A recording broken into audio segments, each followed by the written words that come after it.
introduce myself. My name is Boz. Boz Rotten, that's my full name. Piece of shit, yeah, the most, it's the same thing. No good at this life thing. Boz, fucking rotten if you don't know. Who am I kidding? Y'all came for this fucking show since we were kids, but now that we full grown, bring your kids and we can drop a little unknown. In the head, yeah, I got a little something for them. Of the roots of the sand they've been exploring. In the clouds, but not no of the earth. On this mic till I leave it in a hearse. Leave the song so you remember me one day. In your heart, know everything's okay. When I'm gone, just read the words that I write. Here forever, still sung in the afterlife. Boom, bap, it's that boom, boom, bap, it's that boom, bap. Yeah, Boz is back, it's that boom, bap. Yeah, that boom, boom, bap, it's that boom, bap. Yeah, Boz is back, it's that boom, bap. Yeah, that boom, boom, bap, it's that boom, bap. Yeah, Boz is back, it's that boom, bap. Yeah, that boom, boom, bap, it's that boom, bap. Yeah, Boz is back. Yo, it's a Mike Godzilla, Retro Beat Killer, back from the dead. It's that OG thriller, it's that never no filler, it's that no one rilla. Glued to the mic like my name was Gorilla. Never met a beat that I couldn't kill dead with a flick from the tongue and those words well said. Make love on the mic, hip hop, I'm wed. Death do us part, but both too bad. It's that boom, bap, yeah, that boom, boom, bap. It's that boom, bap, yeah, Boz is back. It's that boom, bap, yeah, that boom, boom, bap. It's that boom, bap, yeah, Boz is back. It's that boom, bap, yeah, that boom, boom, bap. It's that boom, bap, yeah, Boz is back. It's that boom, bap, yeah, that boom, boom, bap. It's that boom, bap, yeah, Boz is back. It's that boom, bap, yeah, that boom, boom,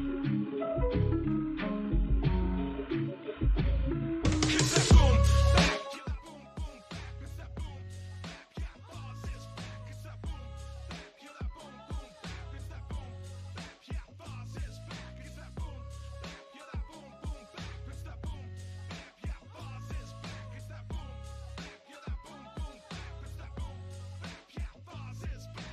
Allow me to reintroduce.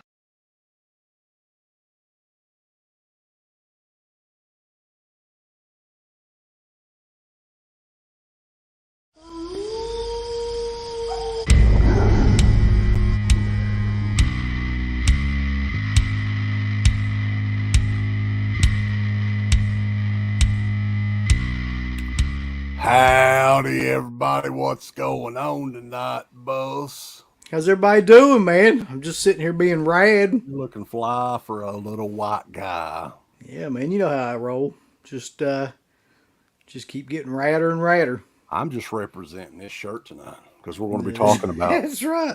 the company quite a bit. Old Scheme Factory. Where the fuck's Garrett at? I'm sick of his shit. I tell you where he's not at. He ain't being rad. He's letting down all the little radishes. Yeah. Little radishes, yeah. Here, take the floor and cut a promo on him, Macho Rad.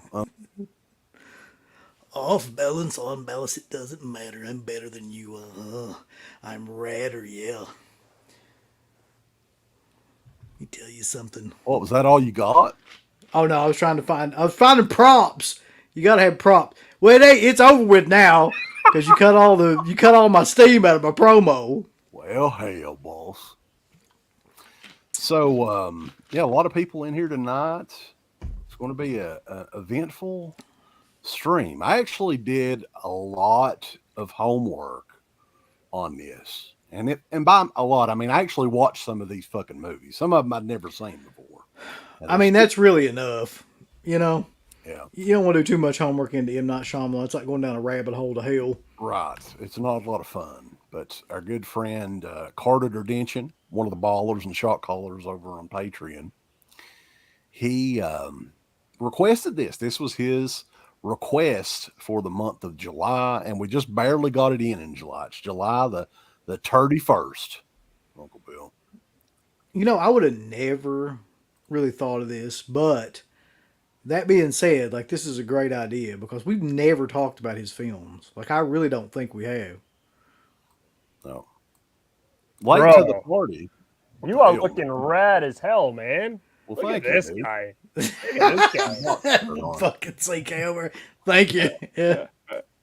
Oh my goodness. Yeah. I'm beyond rad. I'm bodacious. You are? Oh, Oh come shit, he's on. fucking something up. Don't fuck it up. That's not rad, man. That's not too rad. You're letting down the little radishes. Oh my goodness. See, this is what happens when I rush around. I just got done work. I am here. You're working on a Sunday? Bro, I was away, so I have so much like backed up like programming and stuff to do. So yeah, I've been working all day, man. So I'm good though. I'm good to roll. Can you hear me In the good? South, we say that Sunday is the Lord's Day. Oh God. Yeah, we don't. Here we go. Doesn't fly around here. He's coming in hot. No, it But, doesn't. Sadly. Good to get everybody on here. It's actually been, I think, over 2 weeks since the hashtag Rad Pit has all been together. Yeah, man, it's been a little while. It's been crazy because we used to do a lot of these, and I just feel like things are just getting in the way, and people got their own shows now. UB's got his own show. Look at how cool he is now. He's got his own shows. He's got the new gear rocking. Wow.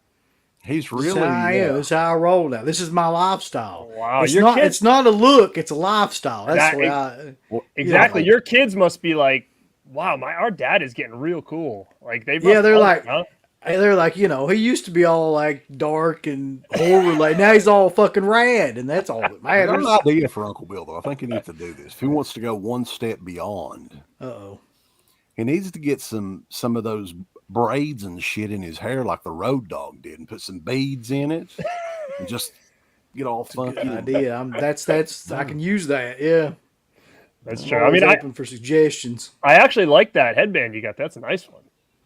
Yeah, I got that one especially from Macho Man's Elite Collection. Ooh, I like it, man. It looks nice. So, did you guys just start up? Did you guys go through Scream Factory yet? Because I just posted something on IG telling people to come in. No, we're going to talk about that first. I want to do a little bit of a roll call, though. We got a lot of people in here already early. Well, it's kind of late for us, but it's early for the stream. Saturn Videos in the house.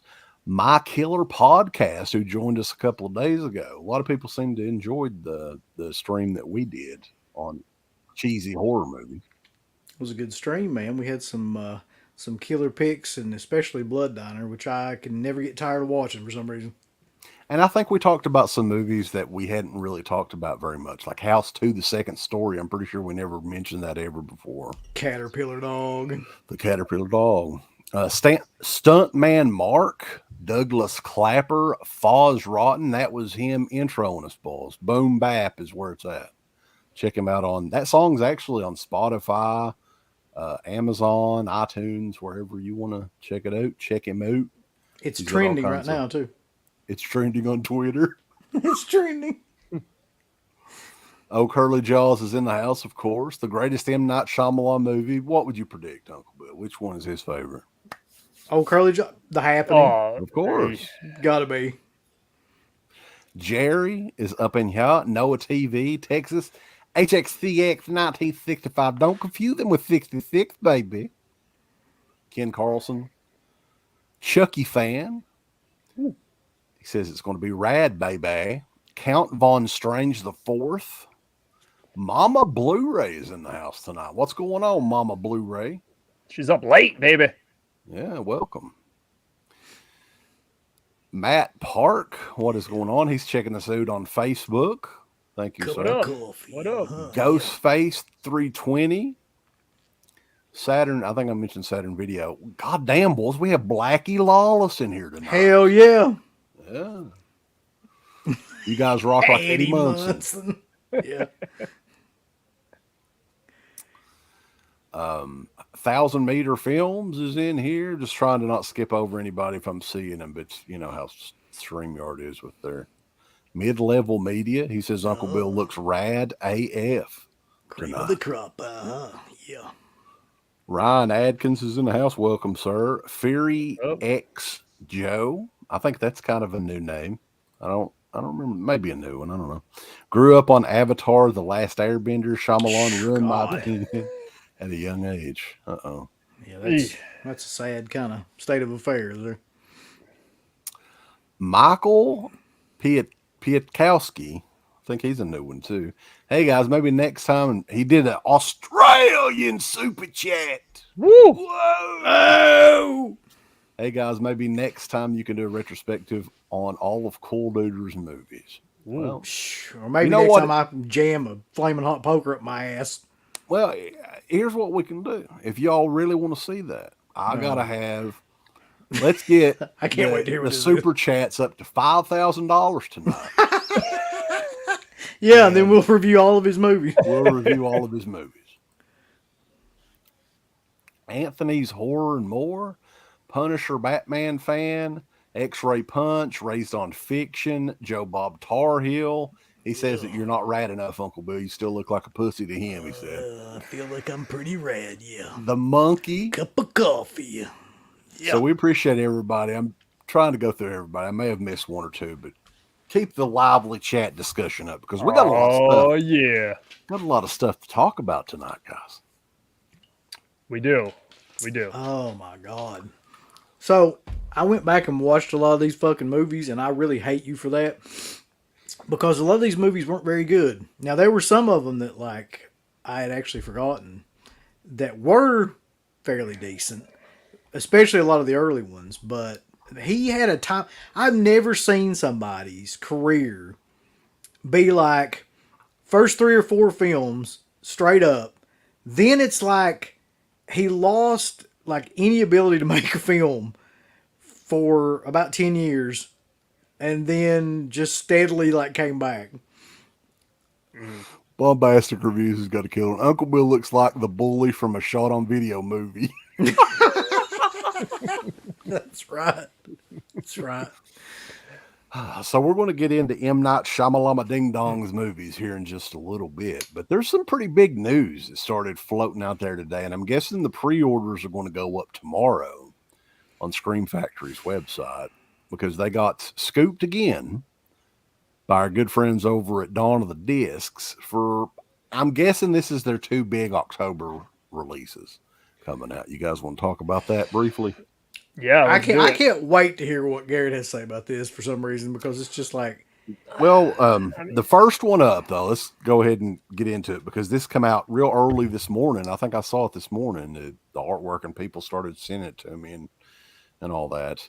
And this is one that we had talked about before, and I'd actually told people, do not go out and spend $200 on this movie because it's getting re-released. I don't know when, but I guarantee you it's coming out in 4K, and it's coming out this October.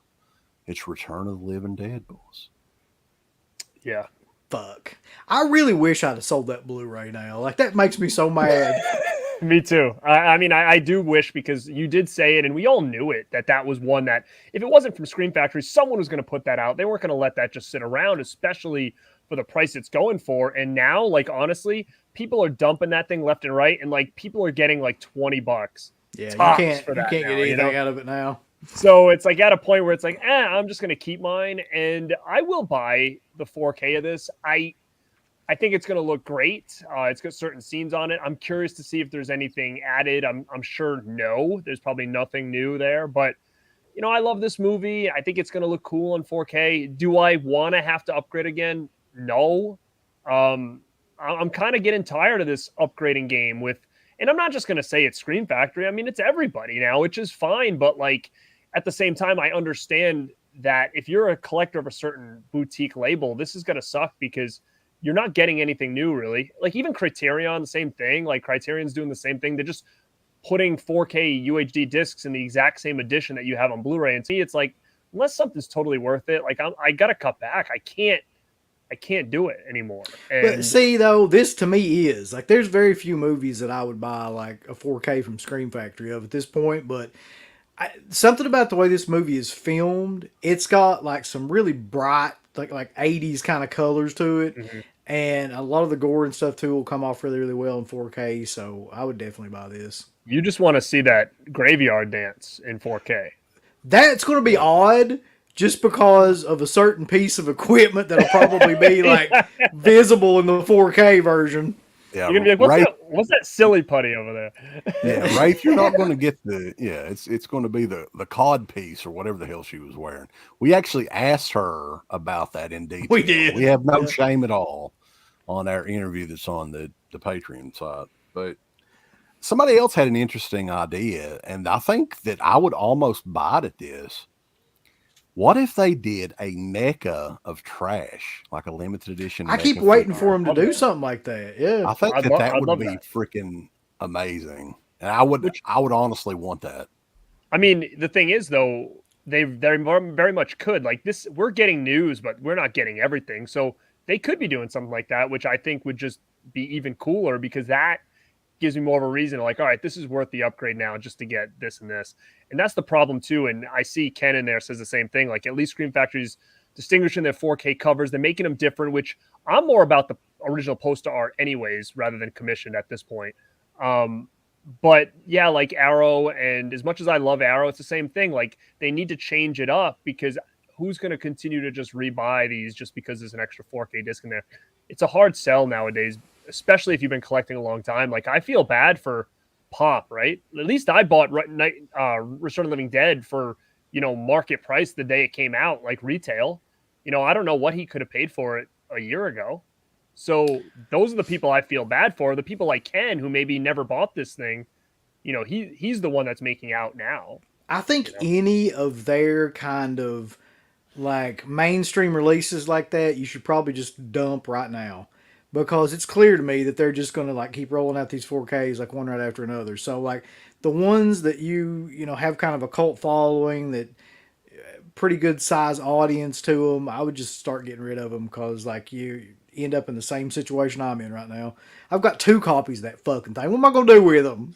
You could have gave me one a long time I'll give you one now. What does it matter? Sure, I'll take Shit. it. I mean, hell. But that's not very I'm rare. glad that they went with the artwork, the original artwork, because have they ever, maybe the original MGM DVD? Yeah. But since then, have they ever used that artwork? And it doesn't, let's be honest, it doesn't get any better than that artwork. But honestly, don't you think though that the whole commissioned artwork thing has kind of gotten a little, it's kind of run its course now, I think, to the point where, people are just a little bit tired of that because there's a bigger chance that they're going to fuck something up than there is that they're going to get something amazing out there at this point. Well, I would just stick with what lessens like the impact of that artwork now, especially who they're using. They're using Joel Robinson and who's the other one? Slasher Designs guy. I can't remember his name. Justin Osborne. So there's these apps now that basically do that artwork for you, and that's the truth. It's the exact same thing. I mean, the only thing that they're doing is touching it up a little bit more. But whatever programs they were using years and years ago, I mean, I think people can see that now. It's like, oh, that's just a fucking manipulated photo. Well, I mean, you can look straight up. Like, what about that Dog Soldiers artwork? Did you see that one? It's like the worst. Yeah. And even like that cursed one that came out for the poster was like god awful. It was embarrassing. But yeah, I mean, I'm glad they're doing this artwork. It is what it is. I'm just trying to think, like, what's next? Like, you got to figure out what Scream Factory still owns.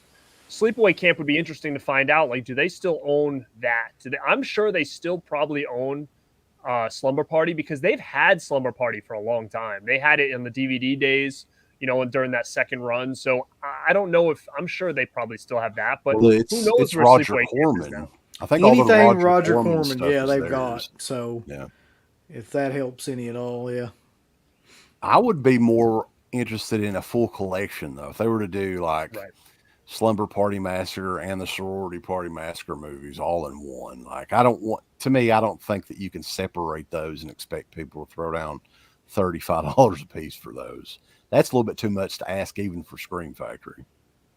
Well, I think people will buy them because they're so sought after. But I agree. I think that we need to get it in a collection and not just, like, the way it is now. And, I'm very much like, I'm thinking about, geez, do I part ways with these now? Because like Uncle Bill said, now that he's didn't part ways with these, it sucks, right? Like you're kind of like, damn, like I have 2 copies of this. I could have at least got $100 for this thing, easy. Yep. And I would have paid for my 4K plus gave me a little extra on the side. Well, So we try to tell these people, man. I mean, we were talking about this months ago, but nobody will listen to us. Still, nobody listens to us. we say it, but we don't even listen to ourselves half the time. No, that's what I'm saying. Like, I didn't own it. I didn't have it to begin with, so this is a definite purchase. if there's one thing the three of us are not good at, it's selling shit. Like, let's just be honest. Like, we can buy a lot of stuff, we just can't sell anything. Yeah, I agree. The other big one came out this evening, and this is a weird one because I think that you've got the opportunity here to do multiple different editions of this, like different releases, different bundles, I guess they say. But right now we only know of a box set. Now, and here's the thing I was trying to figure out. It's an 8-disc set for 3 movies. What the hell is, like, are they going to have, I guess, Blu-rays and 4Ks of each? They've got to have that. Yeah, they will. They'll do that. But that's only 6. So I guess the other 2 are just what? Well, they're going to do like the producer's cut for 6. Yeah. That would be That'd be 7. So you would have And then a an Blu-ray extras of 7, bonus disc or 4K something. Yeah, a Blu-ray of Part 6 and a 4K of Part 6 producer's cut. Yeah. I mean, put it this way: There's they that need to special, have, man. they need to have something special in that box because, in my opinion, like that's like the worst years for Halloween. So I was talking to some people earlier, and they mentioned this might be the only way to do it because they probably looking as like shit. These aren't going to sell standalone, right? Like, well, that's my question. Are they going to release those standalone, or are they just going to release that box set? Because, number one, if you don't release them standalone, I think you piss a lot of people off. That'll just be like, I don't want to buy a whole box set, get fucking Resurrection stuff. But, you know, if you don't, it's just like nobody's going to buy those. Nobody's going to buy Resurrection.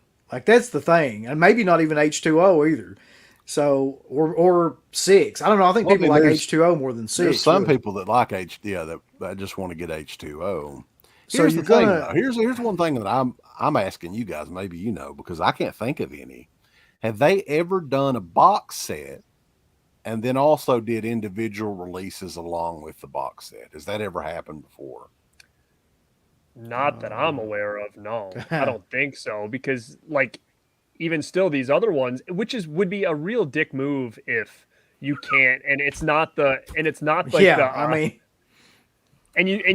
same, artwork as we just got on the 4Ks because they just re-released a bunch of those 4Ks with like the posters and stuff, and it was like, were they just looking to get rid of backstock, or are they like going to make a bundle that these all can fit with those? You know what I mean? Like it just seems like a real, sketchy move that they'd re-release all this stuff, get people hyped up.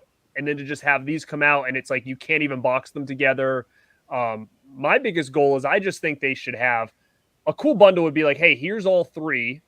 Plus you get a box that will house if you bought all of them from the back end. I mean, why wouldn't they do something like that? Because imagine if you didn't get 5 and you bought everything else and you got that big box. And wouldn't you just go buy 5 to complete it? So to me, it's like you're doing it that way would sell more copies of ones that people didn't pick up earlier, just to have a complete collection.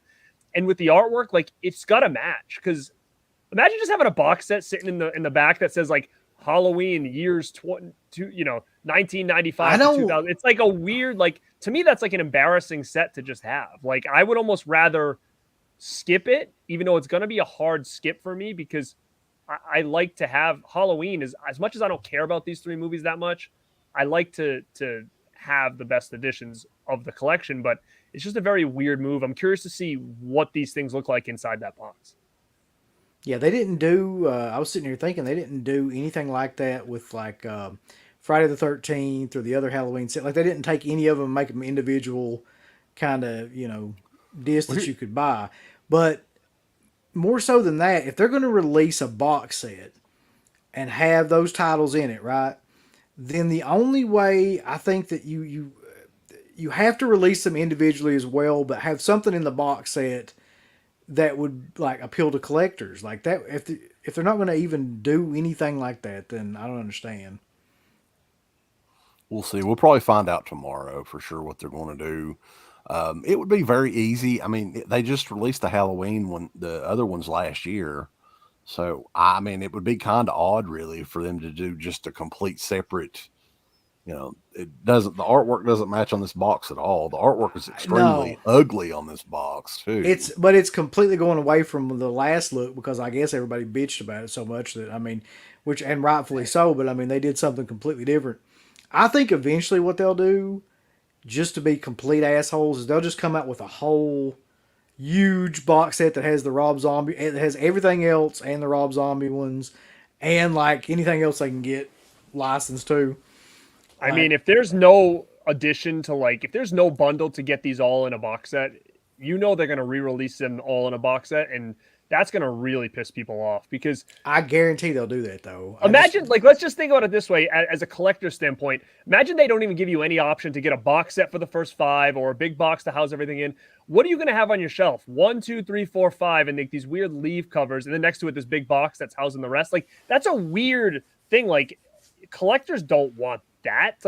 You want everything to kind of match aesthetically, not just hey, here's 5 standalones, and then the crappy ones are in just a box that's sitting next to it. It's just a weird thing that in 2022 a company would do for people that they know are so collecting crazy, right? It's a weird move, I think. It is Scheme Factory, though. Yeah, they're just I don't think they give a shit. I really don't. I don't think they care at all. I mean, the truth is people are going to buy this regardless. It's the Halloween movies. It's a new edition in 4K. They'll probably throw some new extras and shit on there too. I mean, we'll see. We'll see tomorrow. I'm interested in seeing what the price is for this thing. I think it's kind of shady to have 8 discs for 3 movies. Seriously, for one thing, you don't even need you already released the fucking Blu-rays. Right. Who wants the Blu-rays? So why are you even throwing that in other than to just jack the price up? It sounds like you're getting more or whatever. When everybody and their mother that buys that's never putting those Blu-rays in a player. It's never happening. Yeah, it's weird. And you know what? It's going to be hard, man, because even when it comes to these 4Ks, I really have to fight with myself to be you're not double dipping on Species. You're not double dipping on that's not hard for me at all. I always think about it and then I don't do it. And I know at the same time, this is going to be another one of those struggles. And I'm curious to see, I hope they do something where they give us a big box to put everything, because it just will make my life easier when it comes to, do I get this or not? I think if this is only the box we're getting, it's going to be a tough sell for me, because if they've got 8 discs in there, that thing's going to be $100 probably, and they're probably going to give you freaking soundtracks or posters or whatever. If Chucky was 100 and something, then why would this be any less? So what about you, Uncle Bill? You going to buy it? You going to get it, by God?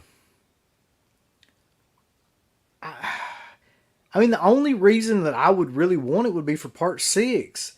Now, if they're going to tell me that they're not releasing part 6 whatsoever in anything else on 4K, then yeah, I'd probably buy it. As sad as that is, I've seen H2O a million times when I was growing up. I just don't have any desire to watch that. And nobody has any desire to watch Resurrection. So, I mean, I basically just saying that out loud is fucked up. That I'd just be buying it for part 6. I guess so. I think it's going to be a hard sell for Scream Factory. I mean, you're going to get the hardcores, like I was saying. They're definitely going to buy it. But compared to the original, the last year's movies, the first 5, which there's a huge fan base for those. And these ones, I love part 6, but a lot of people hate it. A lot of people are not fans of part 6. But a lot of people though also go in for the producer's cut. They're like, oh, it's a better movie and it's all this and that. I don't think so, but I remember when that damn thing started coming out and people were just losing their mind. And, so maybe that'll be the thing that sells it. Yeah, they have some gutter guard pins that'll add another $70 onto the package. I'm just, I really think in my heart of hearts that the only reason they did this was because of Resurrection, because they knew they couldn't sell Resurrection on its own. Yeah, Resurrection, man, that's a tough one. I've maybe watched that movie 3 times. It's a tough one, for sure. Yeah. Yeah. Also, somebody mentions that they had brought this email. I think a couple people talked about this. Let's see. What was it? It was earlier this evening about like an insurance that they're adding on to their regular shipping. Oh, this is amazing. I'd forgotten about this. Yeah. Oh, no. Yeah, let's see here. Raised on Fiction, I think, has got it. It's what do you guys think of that shipping insurance option they emailed about? I bet that means they cover nothing if you opt out. It's what was it called? Like somebody on the chat will know. Like it was a particular brand where they specialize in like shipping. And what it reminds me of, Garrett, you know this too. If you've ever bought anything from like Big Bad Toy Store, Yeah, they have collector, they have the option to do like a collector's packaging where they're basically going to shove so much shit in it that it can't move and it'll get there in mint condition, or like a regular shipping, which is less money. And that's what they want to do with this Scream Factory stuff. Mm-hmm. Mm-hmm. But in my mind, I'm like, every other company that I can think of is just trying to make sure that your regular shipping is that way. Like they're not fucking, being like, hey, our regular shipping is dog shit. We know this. So if you want to buy this upper tier, yeah, we'll actually put it in a box instead of a fucking bubble mailer, what they normally do. And that's the truth. Like if you order a regular Blu-ray that doesn't have a poster or anything with it, it's in a bubble mailer. Mm-hmm. Mm-hmm. It's true. I know that there's going to be some collectors that are going to do this to like guarantee that it gets there, but like that should be what they're doing anyway. Like without the extra cost. At the same time, this could be the company that like gets that train going, and then all of a sudden everybody else starts adding this little option on. And because I feel like someone like Vinegar Syndrome, their shit's packaged really well when I get it. So what are they going to do if they add this charge? Like, we're going to decide to package your stuff a crappy way if you don't pay for this. Because I've never chosen the collector's shipping from Big Bad Toy Store, and me either. I can't say that any of my stuff's ever come bad. No, that's the thing. I've never used that either, and I've never gotten like anything that was even remotely like bent or dented or anything like that. So I don't. It's like buying fucking insurance on appliances. It's just a waste of fucking money. They know that. Like you buy, you're gonna buy like a year insurance on a fucking refrigerator, and fucking things last 20 years. It's just a gimmick to get your money. Yeah, some of the best shipping is from Orbit DVD, and they ship media mail. I mean that's the standard option, but man, they secure this fucking thing in like bubble wrap. It would float to you, right? I mean, it's like you got a full size box for one disc. Scream Factory, even though you're paying, how much is shipping at Scream Factory? It's like crazy high. It is high, yeah. $10 or something like that, I think. And man, you get it, I swear to God, every time in a bubble mailer. Do you remember when they, I remember Scream Factory had those issues. Remember when they started doing like a lot of those lithographs or whatever? I swear, when they were doing that, every one I was getting was destroyed. Every single one. And they didn't do anything about it. But it was like everyone that came in, like they had them in like these weird, they weren't poster tubes. It was almost like this like half-assed paper tube that they kind of bent the corners in to like concave them or whatever. Like there was no tube or whatever. Those things used to get smashed and they would be destroyed every single time I got them, to a point where I just started throwing them away because there was nothing I could do with them. So there was a period of time where they were doing it bad, but I think that they've been doing better. So like, again, but I don't ever order like single items from them. That's usually I'm either ordering a boatload of stuff at once, or, if I'm pre-ordering, I'm getting a poster and they're sending it in a better way. So I've never had an issue with them personally. Most of the time, the stuff that I get from, if I order more than one thing, is just in a box with like the Scream Factory like paper wrapped around it. Like that, unless like it's a big item where they got the posters and all that other shit in it. But like just regular like, Blu-rays and things like that, like it usually just comes that way. And I mean, I don't recall ever having any kind of problem with Scream Factory shipping, actually. Which, I mean, I didn't get a lot of the posters or anything, but just in for the Blu-rays and stuff like that, I don't remember having a problem. I feel like this is it's just going to be a giant waste of money. Yeah, and I know that do that. Those were the news that we got, but just jumping back in, because I know we're not going to talk about it too much, but the re-releases on the upgrades is they just announced they're going to redo Bill and Ted for 4K.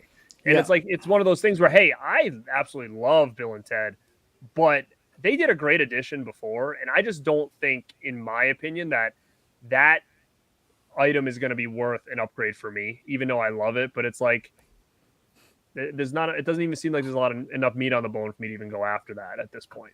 But it just goes back to the same thing. It's just like constant stuff. Yeah, so we'll find out more probably tomorrow morning. We'll see what all the bundles are, how many different pins we can get, lithographs, posters, figures.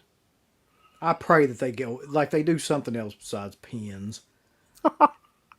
Maybe they'll do little vinyl soundtracks. You could do like a couple of songs from Return of the Living Dead would be cool. I mean, you know for a fact too. If they do pins, Busta Rhymes is going to be one of them fucking pins.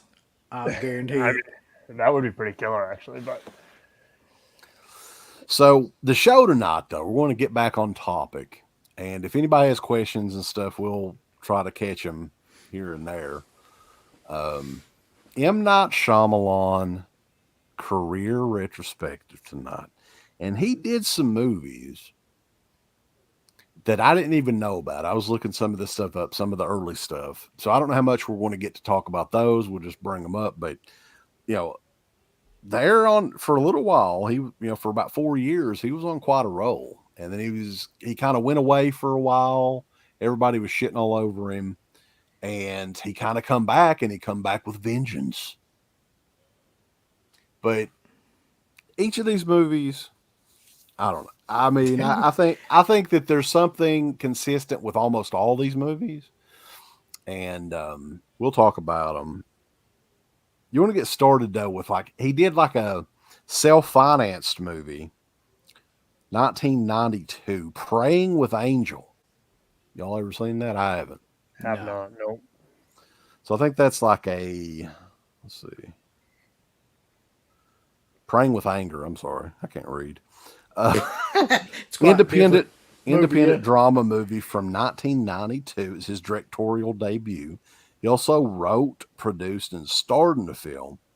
It's about a young Indian American's return to India and explores the clash of Western values with those of the Indian subcontinent.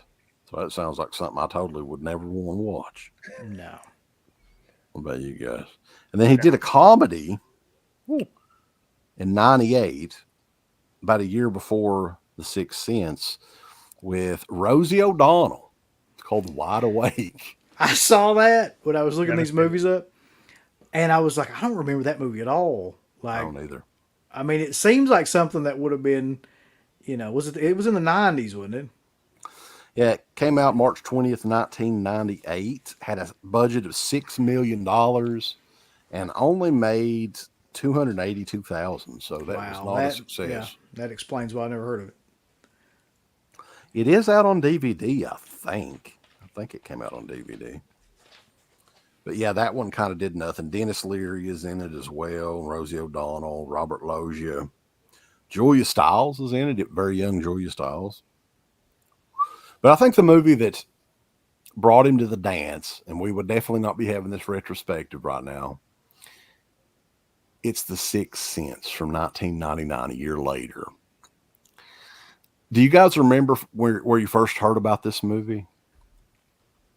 I don't remember where I heard about it, but I remember this was the first movie I was ever conscious of people being like, don't spoil it. Like, don't talk about it to anybody. Like, you know, when people would start talking about it, there would always be this kind of like thing where they'd be like, you know, don't give away what happens. That was the first movie I can really remember that being done with. Mm-hmm. What month did this come out in 99, did you say? Let me take a look here. I think it was in like August of 99. I'm just trying to think of where I was, right? So I know 99. I did see this in theaters. I remember vividly seeing this in theaters, and I can remember being kind of shocked, more or less, at Donnie Wahlberg more than anything. Well, nobody knew it was Donnie Wahlberg at first, Yeah. That's the thing. Being a huge New Kids on the Block fan as a kid and all my life, all of a sudden this guy's in here and I'm like looking, I'm like, he looks so familiar, but I could not put my finger on where this dude was from. And then at the end, when they were doing the credits, I saw his name and I'm like, what? Like, because he had been kind of MIA for a little while and he came back in that role and looked so different. And, I found this movie at the time was a huge success. I loved it because it was really the first time that we got some kind of swerve like this. Like, it wasn't a real known thing that we were getting a lot of swerves in our horror movies like this. And that's what he got known for, and I feel like that's what he ran with for as long as he could, kind of. Kind of pigeonholed him though, to the point where it became like an anchor around his neck. I think there towards the middle of his career, but it was very much like Twilight Zone. Like, I guess that always seemed to me like what he was doing, because the Twilight Zone always had those kind of endings where it was like some twist on the story that was going on, and. All right, well, real quick, there's some people in here that said they haven't seen it yet. Please don't spoil it. So just fuck. If you guys want to, you're going to have to leave, man. You got to be shit, man. Each of these movies have some sort of spoiler in it, because that's kind of his thing. I mean, I guess we can kind of work around it, but I mean, it was a cool twist. Fucking curly jaws. I thought it worked, and I think you guys are right on the money. Is that after like his second movie or whatever, you started to realize like, okay, now every time you're going to see the movie, it's like, where's the twist? Where's this? And and ultimately they could never live up to that first movie. I think that was like kind of the downfall of him too, because there was some sort of twist or something, and he felt like he had to have it in these movies, and sometimes it's just. By the way, like, side note to this, has anybody ever seen the episode of The Twilight Zone with Robert Redford, where I can't remember the name of it, but to me it's like a variation on The Sixth Sense. Like, and if anybody, that's all I'll say then, if anybody hadn't seen The Sixth Sense. But like, that particular episode is very similar, except with maybe like one little difference like towards the end to that movie.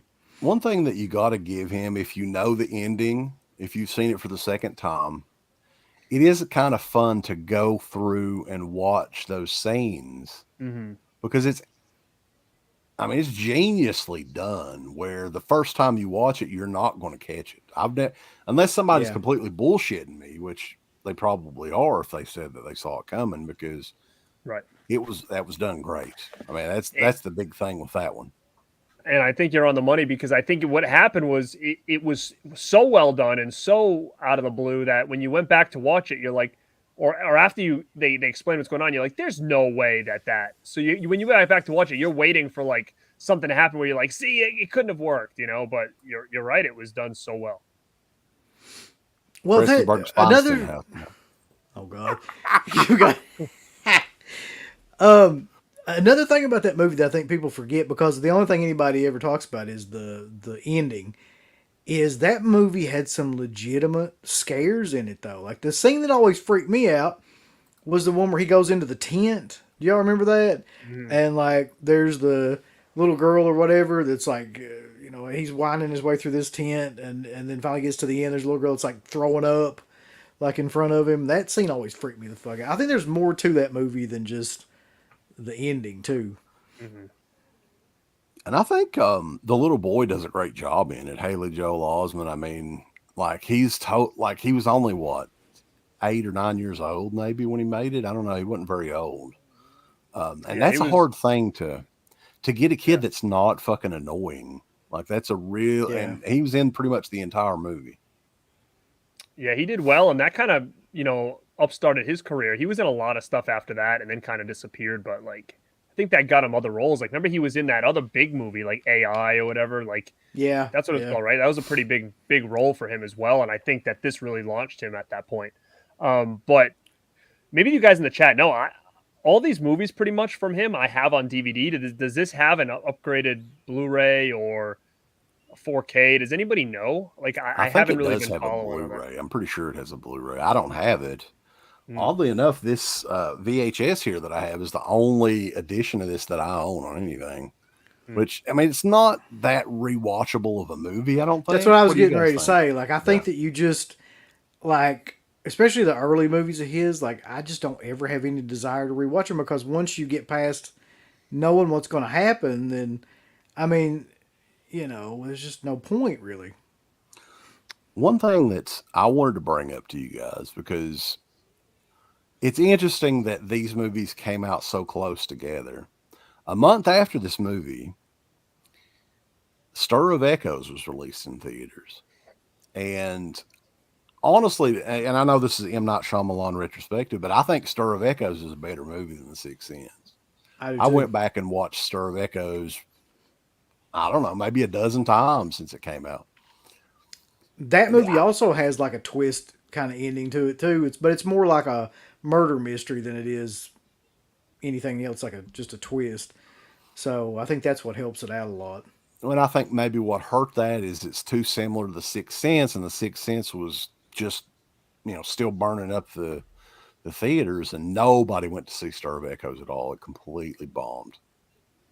Now, and again, I could be getting my time frames off, but wasn't this a point going forward that a lot of people in horror, especially, were doing a lot of twists, like with movies, like things like Frailty and all that stuff that started to come out, and there was always like these twists. And what was the other one? Like, so I don't know. I just remember the cover was white and a girl's hand was coming out of like water or whatever. Like I always felt like What Lies Beneath. Yeah. Like I felt like this kind of was a spin-off of like a lot of people going that route where it's like, hey, how can we trick the audience? And I think it really led to a little genre there of horror that we got for a couple of years. And whoever wrote I See Rad People, that's probably a pretty cool shirt that we should consider. Yeah, that's what I was thinking. I was like, that's a shirt right there. Yeah. That's funny. That's great. So yeah, I don't know what you can really say about The Sixth Sense that hadn't already been, talked about. I mean, it's a classic movie with the twist ending to end all twist endings. Really. Well, it was a $40 million budget. It made $672 million at the box office. That's freaking huge. That's huge. Yeah. Huge. So, yeah, M. Night Shyamalan, definitely a hot act in Hollywood in the year 2000. I think he did something that was completely different than The Sixth Sense. And the weird thing is, and keep in mind, this is the year 2000, and it's a movie about superheroes. This was before the superhero boom in movies. And we're talking about, I've got it, buddy. I've got my copy. Unbreakable, boys. Oh, baby. The same one. Look at two. Look, dude, how old is this? The Slip, dude? A Slip? 2000? In 2000? On a DVD. It's a die cut flip. Wow, he was ahead of the game with the Slips, Vista or whatever. Yeah, look at this. Oh. I think he was ahead of the game with this movie, too. Like, I don't think that this movie was that successful. Maybe it was. We'll go and look. Well, I don't know if it was either, but I can remember when this came out. I don't think I saw this in theaters because the trailer didn't do this justice at all. Like, it didn't give you any inkling of what this movie was about. Like, I remember I had to like watch it after I rented it on VHS to find out like that this was about something. I think my friend Keith was like, no, it's about superheroes. And I'm like, what? Like, I had no clue. I don't think it was marketed at all that you would have any idea that that's what this was about. And he just did it so well, and it was something we've never seen before. And I think it's a brilliant movie. I think that it's right up there with like Samuel L. Jackson's best performances too. I think that's what really sells that movie to me. I mean, Bruce Willis is great in it and everything, but he always basically like has the same kind of style and demeanor in his acting. But Samuel in this one was completely different than like the ramped up, screaming, Samuel L. Jackson that we come to know. Mm-hmm. So I thought this was great in what he was doing. It was just an interesting story because it just feels so real on like if there were superheroes, this is exactly how it would be. There's villains, there's an anti-hero there. I mean, there's someone's the opposite of someone else and they're in the world. Like, I mean, to me it just feels so on point.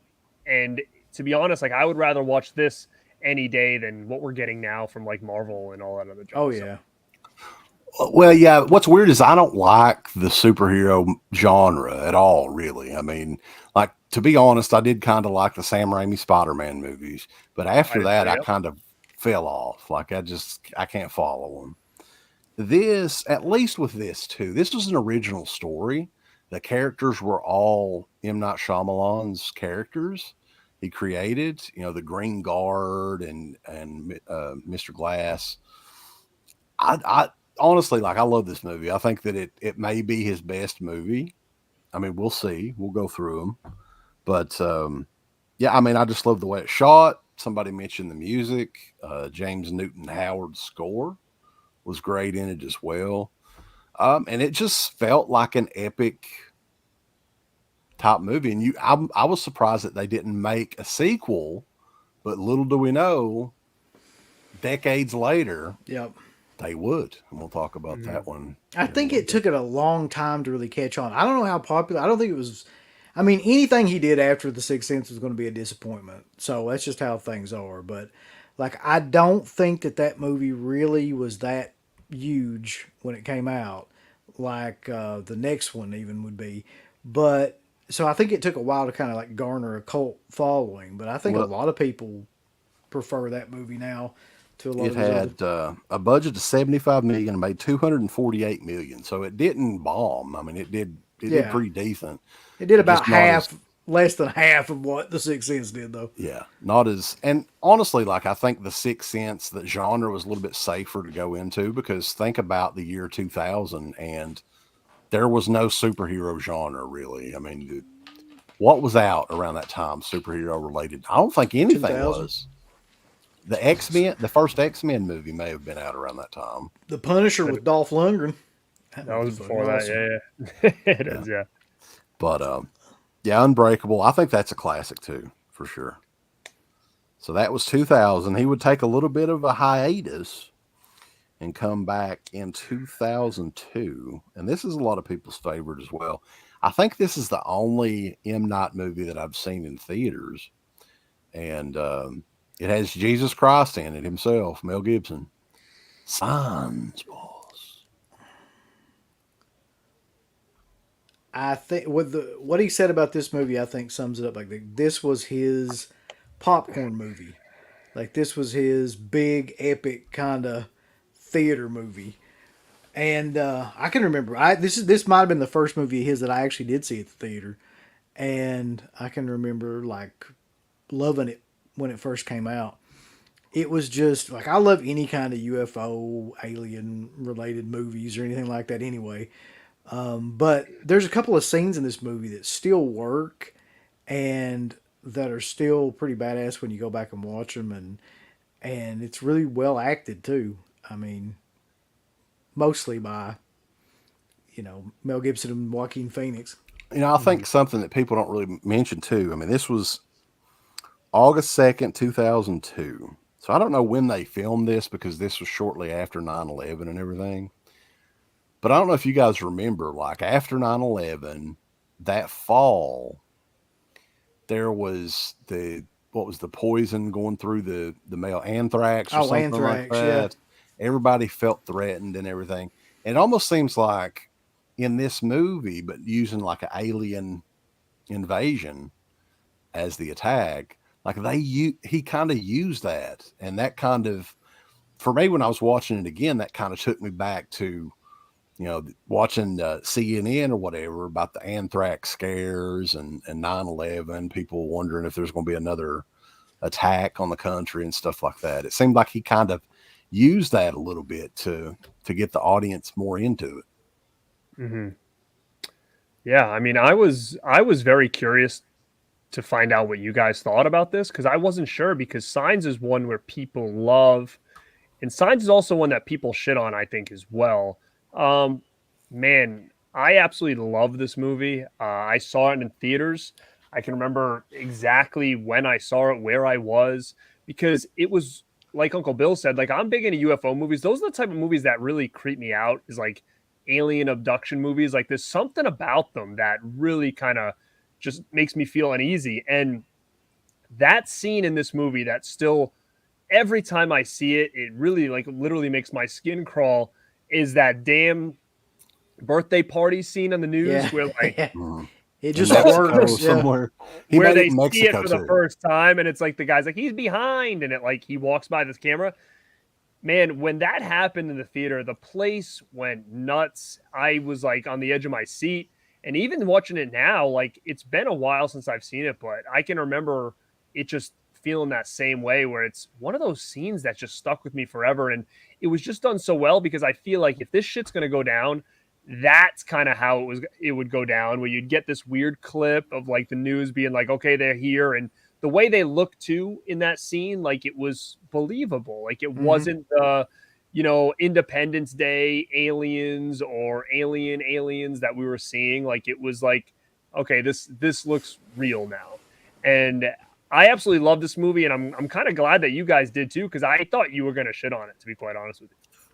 Well, we do shit on a lot. We shit on a lot of things, but this is not one of those things. Something else I really liked in this movie too is, I mean, there was music in it, but there was a lot of nothing in it too, and I think that kind of added, like you could just hear nature and shit like that.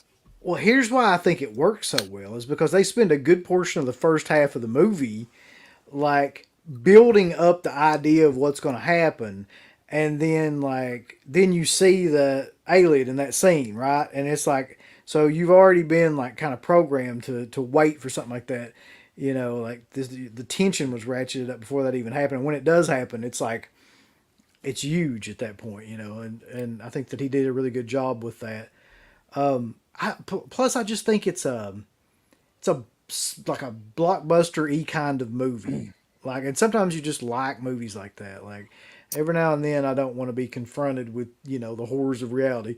Just watch something that's, Bombastic Reviews said he saw this at the drive-in with his parents when he was 11 during that scene when the alien pops out. I was by myself while my parents went to get popcorn, and he thinks that he shat on himself, boss. That would be bad. That'd be a stinky situation. Oh my God, I love it. But yeah, I love it, man. And I only have the DVD, and I didn't realize it had an upgraded version. I would love to probably get it. Because I just think it's just one of those movies that doesn't get talked about enough. So I was really excited about doing this show because I really wanted to kind of bring that out there on how much I really loved this. I watched the Blu-ray a little bit last night. It's a 2008 Blu-ray, one of the very early ones. It looks okay. I mean, I don't know if Disney's ever going to re-release it again. So who knows? It may be the only way to get it. But a lot of people are mentioning Fire in the Sky too. Yeah, I don't think there's a more disturbing alien abduction movie than Fire in the Sky. Like, I agree. Like that whole sequence with the plastic sheet and all that shit is just like nightmare fuel from hell. So that whole movie really, that movie is like, it creeped me out because I remember there was an Unsolved Mysteries episode on this case that was before the movie came out. So I knew of the story even at a young age. I knew, what was his name? Travis Walton or something like that. Yeah. Yeah. But yeah, that's a crazy freaking movie too. But yeah, I agree with Fire in the Sky, and I'm curious because I don't know if Ken's in here, but I think Ken just recently saw it for the first time and didn't like it and wasn't scared of it and didn't think it was freaky or anything. And I wonder because I haven't watched my new version yet. I haven't checked it out. So it's been a couple of years since I've seen it, but do you think that this movie just really works for us because it was kind of right place, right time? Like, I can remember this thing being, I think the first time I saw anything about this movie was in a wrestling magazine. They had like an ad for it. It was like him looking up and the light coming down. And I was like, oh, what's this? And I don't know if it was just, we were just at a certain age and there was a certain time in that early 90s or whatever that this just really worked. I don't know. I'm curious to see what you guys think. Maybe, but to me, like, I don't know how you could watch that movie and not be affected by some of those sequences where like the drills are coming down and the sheets smothering him and all that stuff. Like, I don't know. Like, maybe I think it's a good movie. I mean, I don't think it's a nostalgia thing at all. No, I mean, that's just my opinion. We're me and you be a big X-Files guy, so I think that's why it kind of worked for us as well because it felt like a X-Files-y type story. It did, yeah. But getting back to Signs, budgeted at $72 million, it made $408 million. So it was a pretty successful movie in the summer of 2002. How much did it make?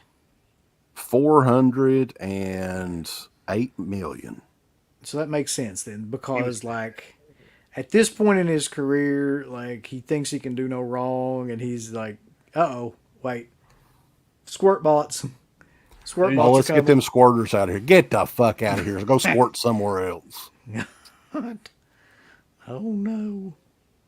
So at the end of the day, he's killing it with his first three, like based Yeah. on how much money they're making right now. Before we jump into the next one, because I feel that we're at a weird point right now, in my opinion. Because again, I saw Sixth Sense in theaters. I didn't see Unbreakable until it hit VHS.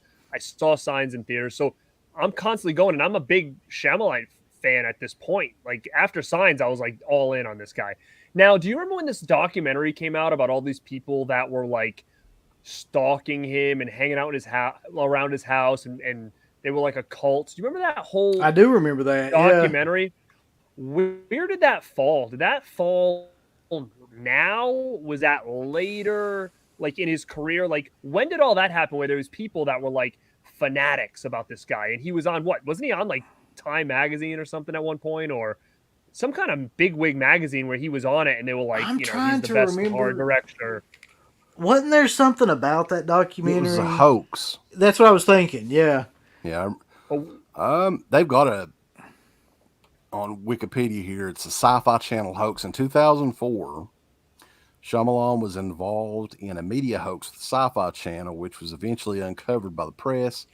Sci-Fi claimed in its documentary special, The Buried Secret of M. Night Shyamalan, shot on the set of The Village, which this is right, Yeah. the right time, that as a child, Shyamalan had been dead for nearly a half an hour while drowning in a frozen pool in an accident, and that upon being rescued, he experiences of communicating with spirits, fueling an obsession with the supernatural. In truth, Shyamalan developed the hoax with Sci-Fi, going so far as to having Sci-Fi staffers sign non-disclosure agreements with $5 million fine attached. God damn. And requiring Shyamalan's office to formally approve each step. So that's very interesting. Uh-oh, we lost Garrett. He didn't want to hear none of that. He fucking just pissed out. He's got some of that tin can internet. No, I think his phone died or something. We'll go through the chat here while we're waiting on Garrett. You're going to have to read them to me because you know I can't see. Ben Grimm, he says, I just got here. Who's that rad dude in the top left? Brother, that's Uncle Rad, dude. We need to do a retrospective on Caleb Perkins movies. That'd be awesome. I would actually be up to that.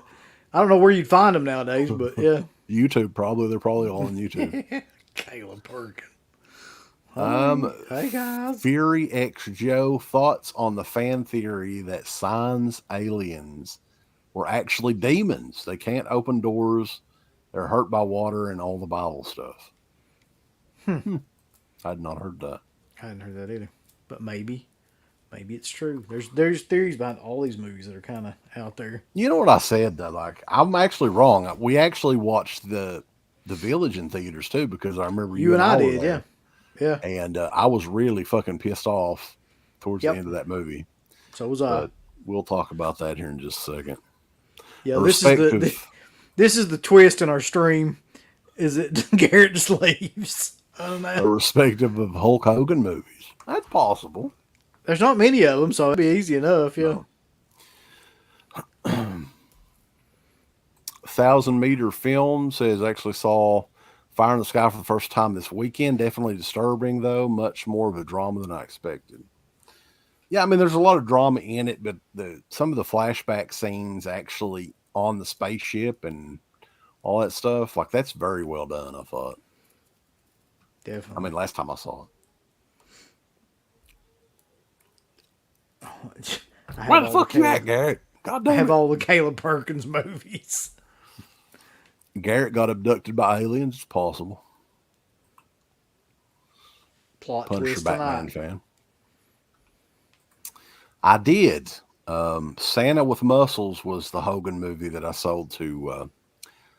I was told by someone that was Quentin Tarantino. He's the one that goes and buys shit on eBay. I don't know if that's true or not, but it was definitely sold to the New Beverly. So what the fuck is he going to do with Santa with muscles? Play it, I guess. I mean, evidently he's got a gigantic 35 millimeter film collection. That's what I heard. Like a warehouse of all his 35 millimeter movies. He has a 35 millimeter of Terror on Tour, Uncle Bill. It's very rare. He should burn that. Welcome back. Bro, we were talking about the hoax with M. Night, and all of a sudden my whole system just froze and shut down. Look at that. Yeah, they don't like us talking about that. No, we better stop now.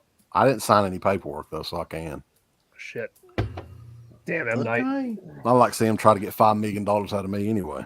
So he was, so basically at that point, he was just working everybody, kind of, you know, he was just working the gimmick and all that stuff. So I kind of respect that. I think it's kind of cool that he went to that extent to keep himself out there and, you know, people interested in his stuff. And, you know, I don't know how far you guys get into it, but then we start rolling into, like you said, his next one, which is like a 2005 release, right?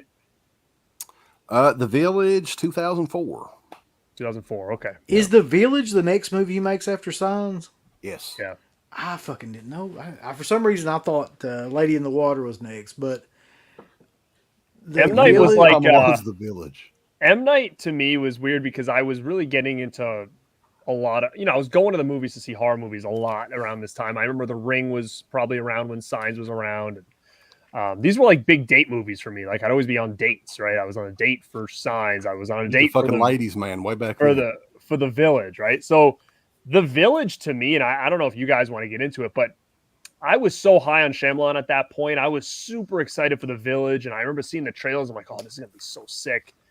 And man, I was pissed at the theater when I saw this. Pissed. It was like a buzzkill. I was like, this is the worst movie I've ever seen in my life. Get me out of here. Like, I was pissed. And I'm curious to see did you guys see this in the theaters? And when did you kind of first watch it? And what did you think? We were just talking about that. He and I, however you want to say it, saw it together. Oh, date. A date. You guys were a date. Yeah, we were. That was we were on a date. Going on. Yeah, he was holding my hand and snuggling. I put my dick in the popcorn bowl. Oh my God. Jesus, no. We both had the same reaction to this movie, though. I vividly remember this, which was we were both just like, what in the fuck did we just watch? Like, just aggravated, and like the twist was kind of ridiculous. The movie was kind of ridiculous. It was kind of the first movie with him where you were kind of like, what is he doing? Like, where is he going with this? And then all the way up till the end. And yeah, there's a couple of twists in this, and they're both stupid. Like, for one thing, like the hype around this movie was fucking huge. Like when this come out, everybody was like, holy shit, this looks so good. We were thinking this is a werewolf movie or something. Like, we didn't know what it was. And then, like, I guess we haven't gave anything away yet, so we're not going to, if you guys want to watch it, go for it. But this movie, the fucking squirting sex box, you get the fuck out of here. Get them sex box out. They're going to squirt all over our screens. But yeah, this was the first movie, and he has a long line of this type of shit in his movies. And this was the first time when I felt like, this is just, God, why? It's just stupid. Well, like you said, like we were talking about earlier, he completely kind of pigeonholed himself into there has to be a twist. Unfortunately, in this movie, the twist is fucking stupid. Like, this is the first time when it just does not work whatsoever. And for anybody that was just, blown away in the theaters by the twist of this movie, I'm sorry, but I don't think that they were. I remember this movie got a lot of hate from a lot of people when this came out because of the twist, and they were like not happy with it, and neither was I. Now, did you guys have the show at that point, or were you not doing the show? So you have no review on this or anything. No. Didn't we? We didn't have the show or anything? No, this was like a year and a half before the show started. Do you think this was a precursor? You guys are so mad that you're like, we need to do a show talking about this crap. There was a couple of movies that was right before. Yeah. The Fog remake was another one that was right before the show. Don't tell And Curly it was John. like, yeah, we need to take our frustrations out in audio form. Oh Yeah. man, yeah. But- I just remember the conversation that we had about this movie more than I remember the actual fucking movie at this point. Like driving back from it, just being so mad. Like, oh, this. Yeah. Well, he has for the first time ever though, like he has like a pretty huge ensemble cast in this movie too. If you look at it, I mean, Sigourney Yeah. Weaver and Yep. wasn't Joaquin Bryce Dallas Phoenix. Howard in it? yeah, William Hurt's in it. Adrian Brody. Yeah. Aiden Brody. Yeah, that's kind of a fluke. This one premiered though in July of 2004. $60 million budget. I think it's his biggest budget to date. It made $256 million. Now, I will say this, okay? I bought the DVD because I said to myself, I got to watch this again with a different lens. I went into it pretty sour. I was like, whatever. And I watched it again the other night, and I actually like it now. I actually don't think it's as bad as it seemed. I think that the atmosphere is cool. Once you know what's going on, it's not. I think the problem is that it was marketed as something different. The twist at the time, you're known. You know, he goes from Signs to this. You're expecting some crazy shit, and you were let down. And I think it's actually pretty decent of a movie now. And I actually thought it, like the other night, I was like, man, this was way better than I ever remember it. And I don't know if you guys have seen it in a while, but I would go back and watch it again. I thought it was pretty good.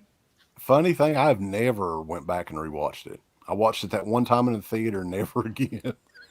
Well, another problem with it for me too is I don't like period movies set in that era anyway. And it's very hard to do a movie like, well, But- you know what I mean. You know what I mean. Supposedly set in that, whatever.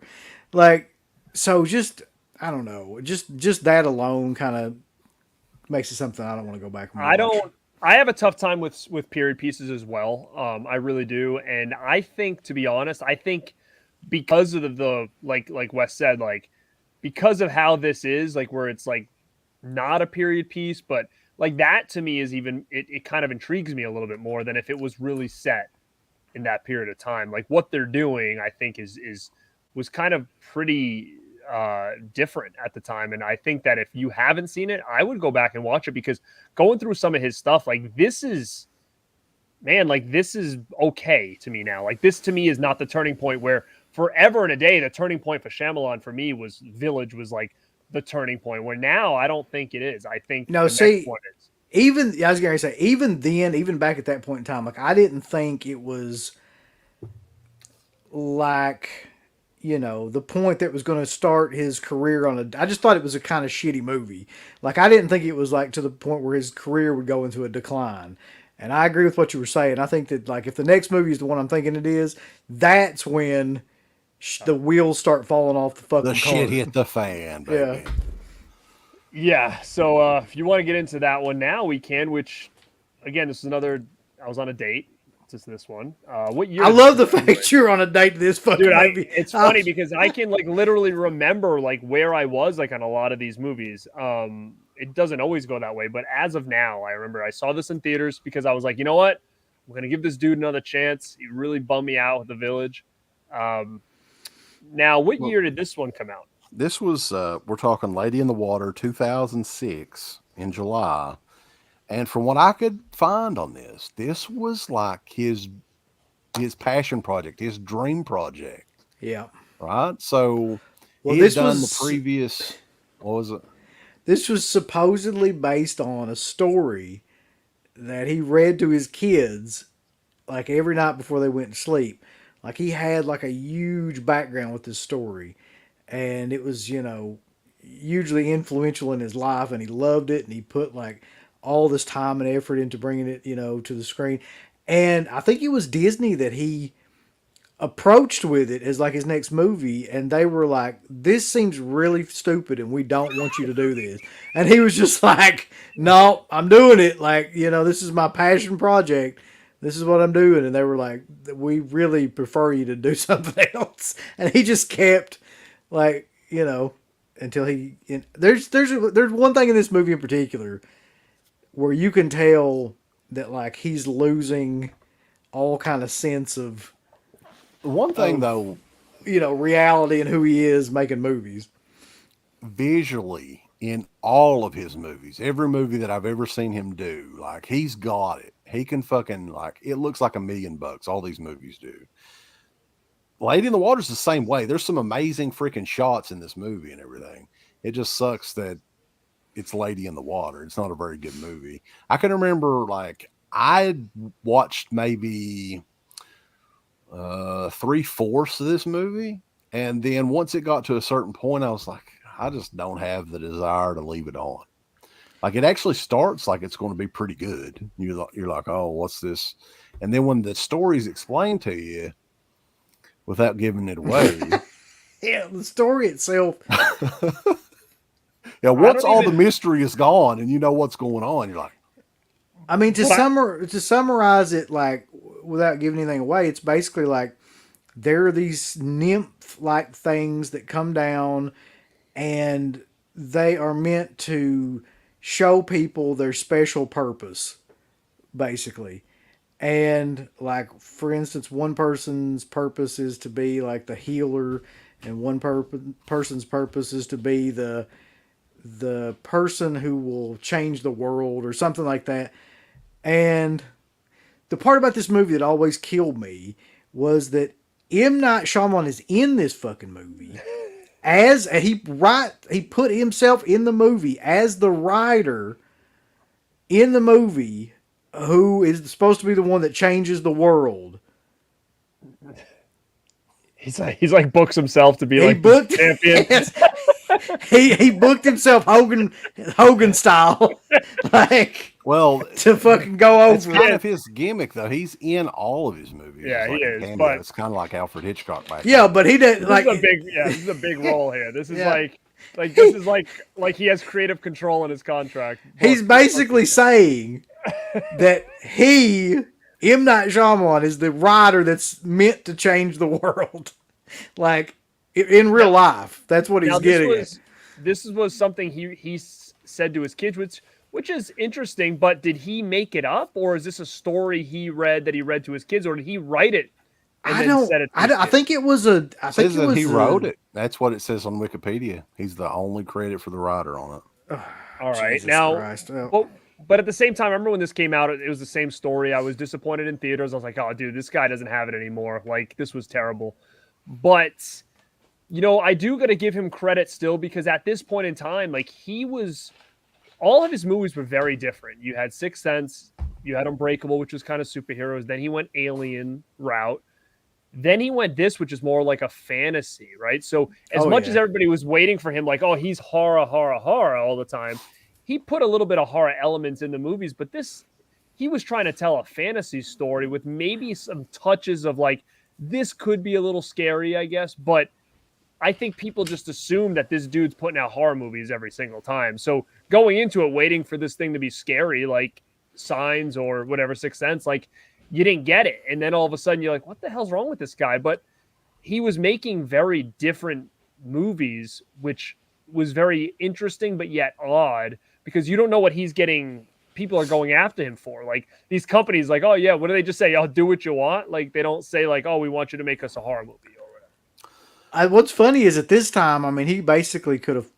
It's the same thing that happened, because I'm doing the Freaking thing right now. It's the same thing that happened with Freaking when he did Sorcerer, where at that point in his career, like he could have farted into a snare drum and the studio was going to approve it. Like, it just didn't matter. Like, and so he comes to him and they're trying to tell him like, hey, this is a really stupid idea for a movie. And he's just like, nope, I'm a genius. Like, this is getting done. I mean, you got to give these guys credits that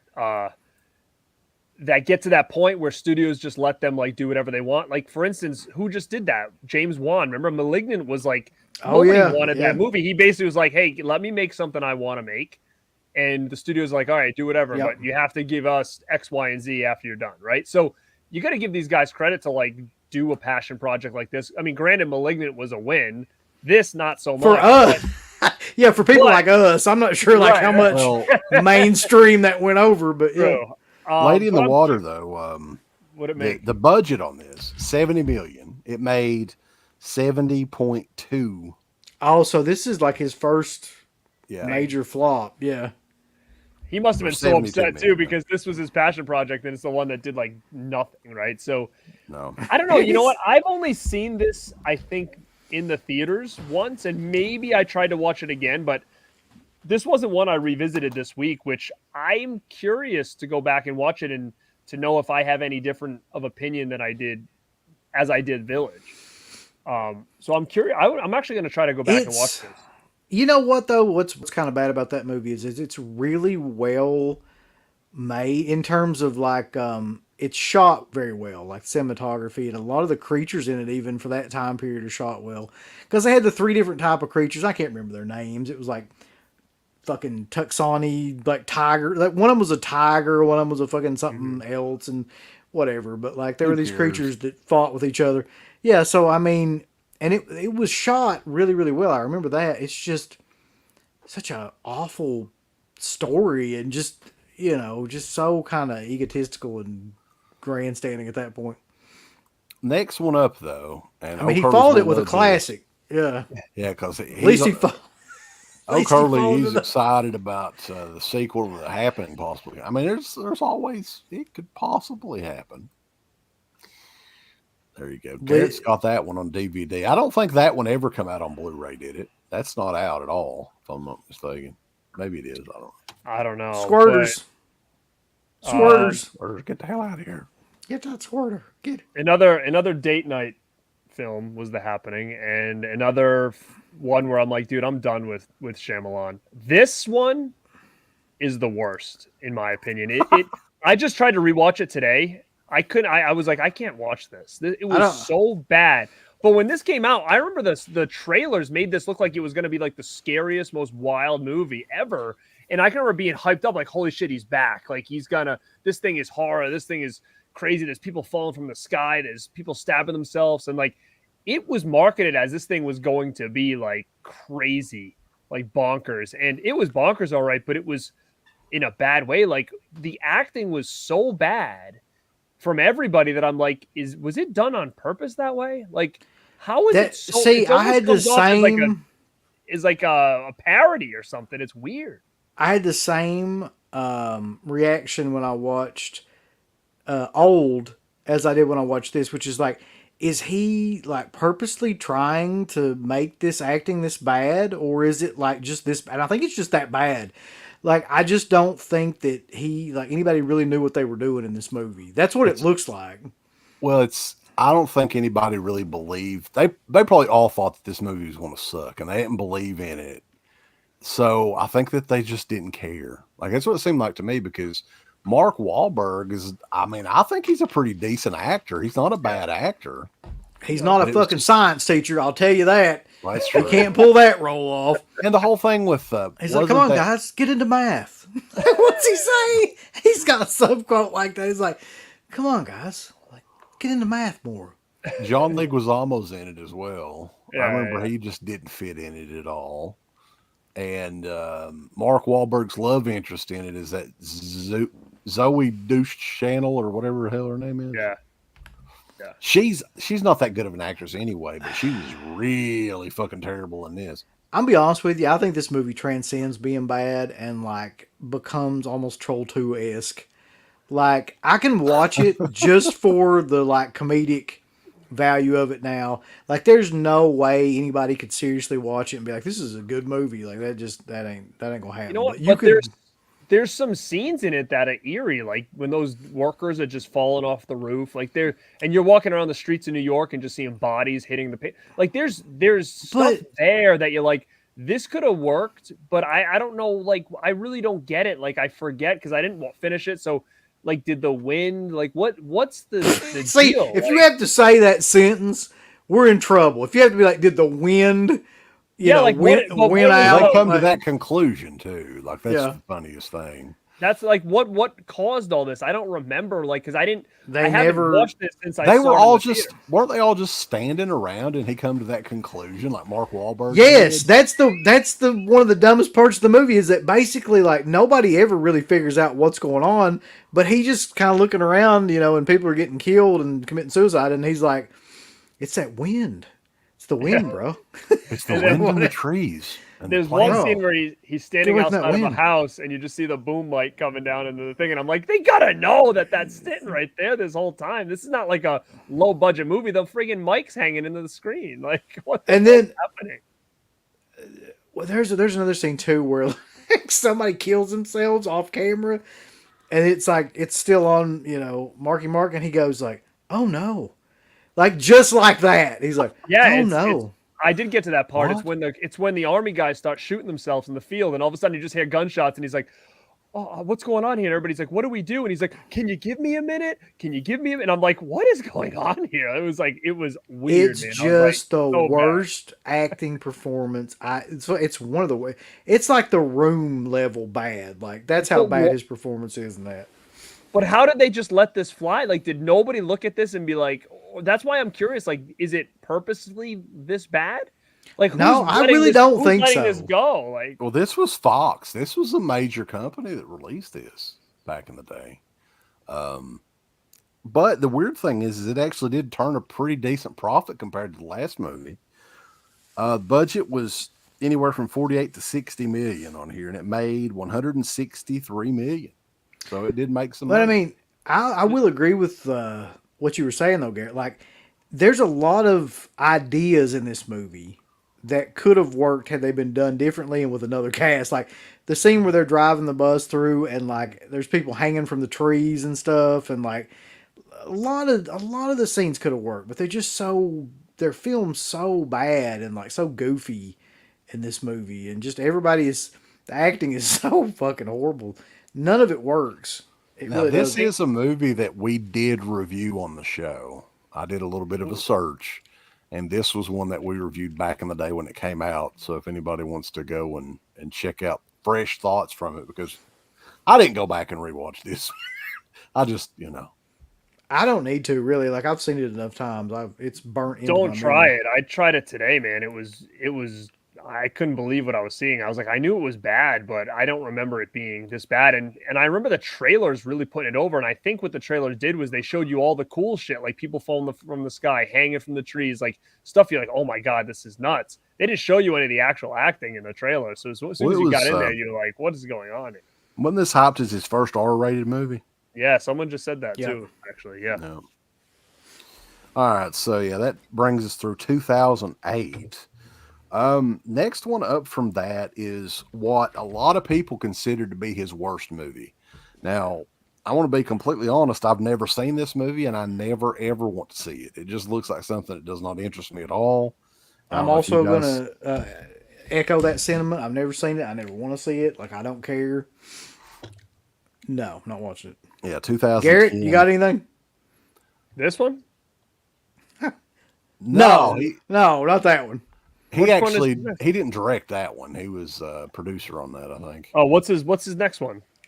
The Last Airbender. Airbender. Oh, that one? No, I have never seen it. Yeah, that movie sucks Never ass. seen And it just like I watched the trailer this evening, and I'm like, it doesn't do shit for me. I definitely don't. I still don't want to watch it. No, so if you came on here looking for like a in-depth Last Airbender analysis, Nah, I didn't not watch gonna it. happen.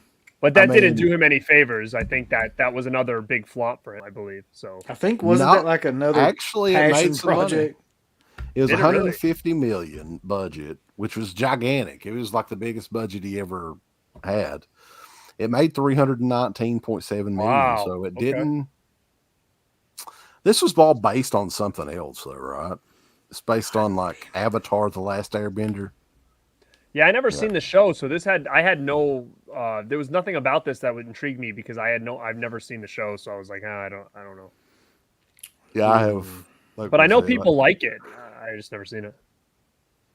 Do you want to bring up Devil? We can talk about that if you want to. It's from 2010, but I who thought dir- Devil was pretty decent. I like that movie. Yeah, The director was I don't know who was the director of this. Devil's a straight up horror movie, really, isn't it? I've got it over there. I think I have it on. It's on Blu-ray, isn't it? Is it? Yeah, I thought it was a pretty good one. it's directed by John Eric Doodle. Oh, dude. John Eric Doodle. Doesn't he have a brother that makes movies too? I remember us making fun of the Doodle Brothers or something like that back in the day. No, the Devil's definitely. I mean, I guess that was the first movie he produced or whatever. It's definitely a good movie, though. I enjoyed it. It's a really good kind of like murder mystery, is what it is. I mean, with a real limited kind of set and all these. It's all in an elevator, boss. Yeah, I thought it was a cool movie though. I'd like to go back. That's one I would actually go back and watch again because I haven't seen that since it came out. And then he took a break. He wasn't doing anything in 2011, 2012. 2013, and this is another movie that I'll never watch. I don't have an interest in seeing. I'm not a fan of Will Smith at all, especially Jaden Smith, the spawn of Will. 2013, post-apocalyptic action movie, futuristic thriller, After Earth, this was another one that was a gigantic budget. I think they shot it for IMAX and everything. Anybody seen it? I tried my very best to watch this movie just because it was one that I knew that nobody would probably even try. And I got through about 20 minutes of it and I'm not fucking watching Willow or Jaden or whoever Smith. And he's got some sort of weird accent in this movie that's like, I don't even know what the hell he was going for, like a British / kind of like Australian accent, and that in and of itself just made me like want to tap out, so I did. But from what I can gather, it's about like somewhere in the future, they ruin the resources of Earth, so they have to go to this other colony, and these like monsters come and try to like kill all the humans on this colony, and they smell people's fear. But there's this one guy who is Will Smith who has absolutely no fear. Ooh. And so he can't be detected by them. That's the only way that they can detect prey is that they smell the pheromones of fear. So if you have no fear, then they don't recognize you. So that's what it was about, what a badass. Yeah, which was a fairly decent concept, I thought. But the way that it's shot and the fact that Jaden Smith is the main like central character in this movie just makes me want to shit my pants. So no. Yeah, I'm not a fan. Had a budget of $130 million, and it made $243.8 million. So it did turn a profit. I really don't see how. This is kind of like the midway point where he kind of started over in a way. Like I think a lot of people kind of lost their faith in him. His name really didn't mean much anymore. Especially, I mean, how long has it been since he had a hit in like the horror genre? And anyway, it'd been a long time. Right? Yeah. 2015, The Visit, which was kind of found footage horror with a little bit of comedy, I guess. A lot of people really putting the movie over when it come out. I mean, there was a lot of buzz for this movie in 2015. I really like this movie. I've watched this movie 3 or 4 times. I did not see the twist coming like whatsoever the first time that I watched the movie. And I just thought that the ending of it is so batshit crazy, some of the stuff that happens, that I was a fan of it. In the same way that I'm a fan of Malignant, I'm a fan of this movie because it's just so out there. When all the stuff starts going down, yeah. So I really did enjoy this. I liked it too. Same with alien abduction stories. Found footage makes me a little uneasy too. So any kind of good found footage movie, it works for me. So this was one I thought it was good, especially with the old people and stuff. I thought it was pretty creepy. So I'm gonna say I liked it as well. I mean, it's interesting. I think the concept of it was interesting, but for some reason I just cannot get into it. I mean, it's got some good scenes in it from what I've seen, but I've tried to watch it twice and I've never made it all the way through it. There's that scene. There's that scene where like the kids are underneath the porch or whatever, and they're just kind of like, I don't remember what they're doing. They're looking for something, and then that old woman just like spider walks fucking by, and then she's like in one corner, and then she walks to another corner, and it's like, It's just great. I don't know. When It's she just, gets out from under their house like it ain't nothing, right, or something, and them kids are like, "What the fuck?" yeah. Yeah, I And mean then, it was pretty creepy though, that scene. Yeah. there's this the scene that creeped me out too is where they find what is it, all the diapers or whatever or the shit. Like, do you remember I this forget- scene that I'm talking about? Like it's like they go out into this old like this outhouse. No, it's not really an outhouse. It's like a little building or something out by the house, and they find like all these this shit and diapers and stuff like that. And like that scene is just so bizarre and creepy too. Well, I this was forget. the like the first movie that he did with Blumhouse as well, I think, right? Yeah. I think that was Jason that was a good idea, yeah, for him to go that direction. Jason Blum, and $5 million budget for this movie. Didn't cost much of anything to do. Made $98.5 million, so a huge profit for the visit.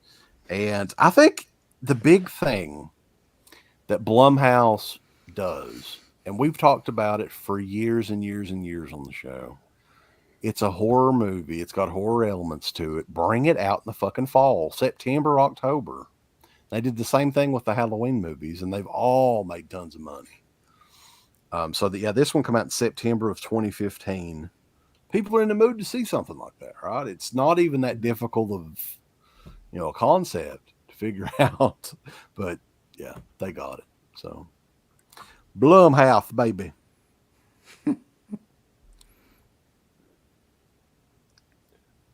Now, what was next for him? The next one is Split. Okay. That was also a Blumhouse movie, 2016. James McAvoy, Anya Taylor-Joy, and Betty Buckley, baby. Betty. Man, I love Split. Loved it. And I'm actually kind of bummed because I was scouring through my movies and I'm like, where the hell is it? I know I have it. I couldn't find it at all. So I'm pretty sure I had it unless I let someone borrow it or something, but couldn't find it. But I think that was a great movie. I couldn't believe how good it was. I think he deserved a friggin' award for the acting in that movie that guy did. And, man, I think the ending where it kind of connected to Unbreakable was like a really great, like I almost marked out when I first saw it for the first time because I had no clue that they would ever try to do some kind of crossover. And I was just like, holy shit, like this is pretty badass. Interesting thing, and I haven't seen a lot of people talk about this too. So the character, the multiple personality character, Kevin, the Beast, all those characters, was originally supposed to be in Unbreakable. From what I understand. So this was something that I think that he had just come up with the movie separate. And then the movie, honestly, like most of the movie just seems like a straight up horror movie. You're not thinking anything, fantasy related or anything superhero related until the very end, the movie. And then the Beast comes out and has these crazy fucking powers and everything. But yeah, it almost seems like the Unbreakable nod at the very end, connecting those stories. It seemed like it really does seem like they just tacked it on there just for the hell of it, because there's no clues in the beginning that anything like that was going to happen. Yeah, no, I agree, and I think it was really good. I love Split. You liked it too? Yeah, I mean, I saw this right around the time it came out, and was kind of blown away by his performance and all the different, personalities and stuff like that he did in the film, which was, it's a hard thing to pull off in a movie and make it actually like work the way that it did. And he really, really pulled it off. And I always thought the end too, where he turns into the Beast thing or whatever, like it really looked physically painful. Like I'm not sure how much of that was CG and how much of it was just him, but where he like hulks up and everything, and like you can see all the veins and stuff like come out of like it looks really excruciating too, the way that it happens. But one of them named Patricia, Yeah, and they all had these like honestly sayings and stuff. Garrett mentioned it before, and like my wife didn't even really like this movie that much, but she was like, that dude should have won an award for this movie, because how difficult would it be to keep all those characters, like all those different voices, and mannerisms and everything, and also make it believable in a movie. Exactly, yeah. Very difficult to do. And I don't think the guy's really done a whole lot of stuff, has he? I don't remember. I think he's been in the X-Men movies or something like that. Yeah, he was. He was Professor Xavier. It didn't feel like a Shyamalan movie either to me. I didn't get it didn't feel like that when I watched it. Like, it was surprising that he was the one who did it. Yeah, and this and The Visit I did not see in theaters. I think I saw them, I thought maybe when I bought them or whatever, but I think it was a blind buy. And I don't remember even watching a trailer for this movie. It was really a shock to me when I first put it in and checked it out, because I heard some good things. So I was like, I'll try it. And I was pleasantly surprised. Yeah, I was kind of surprised with it as well. I mean, it made a shit ton of money as well. $9 million budget, $278.5 million. So Wow. the Blumhouse Shyamalan relationships seems to be working. Yeah, this is a great film. Anya Taylor-Joy is always a pleasure to watch in movies too. Like, she's a good actress as well, but she's also got a unique look.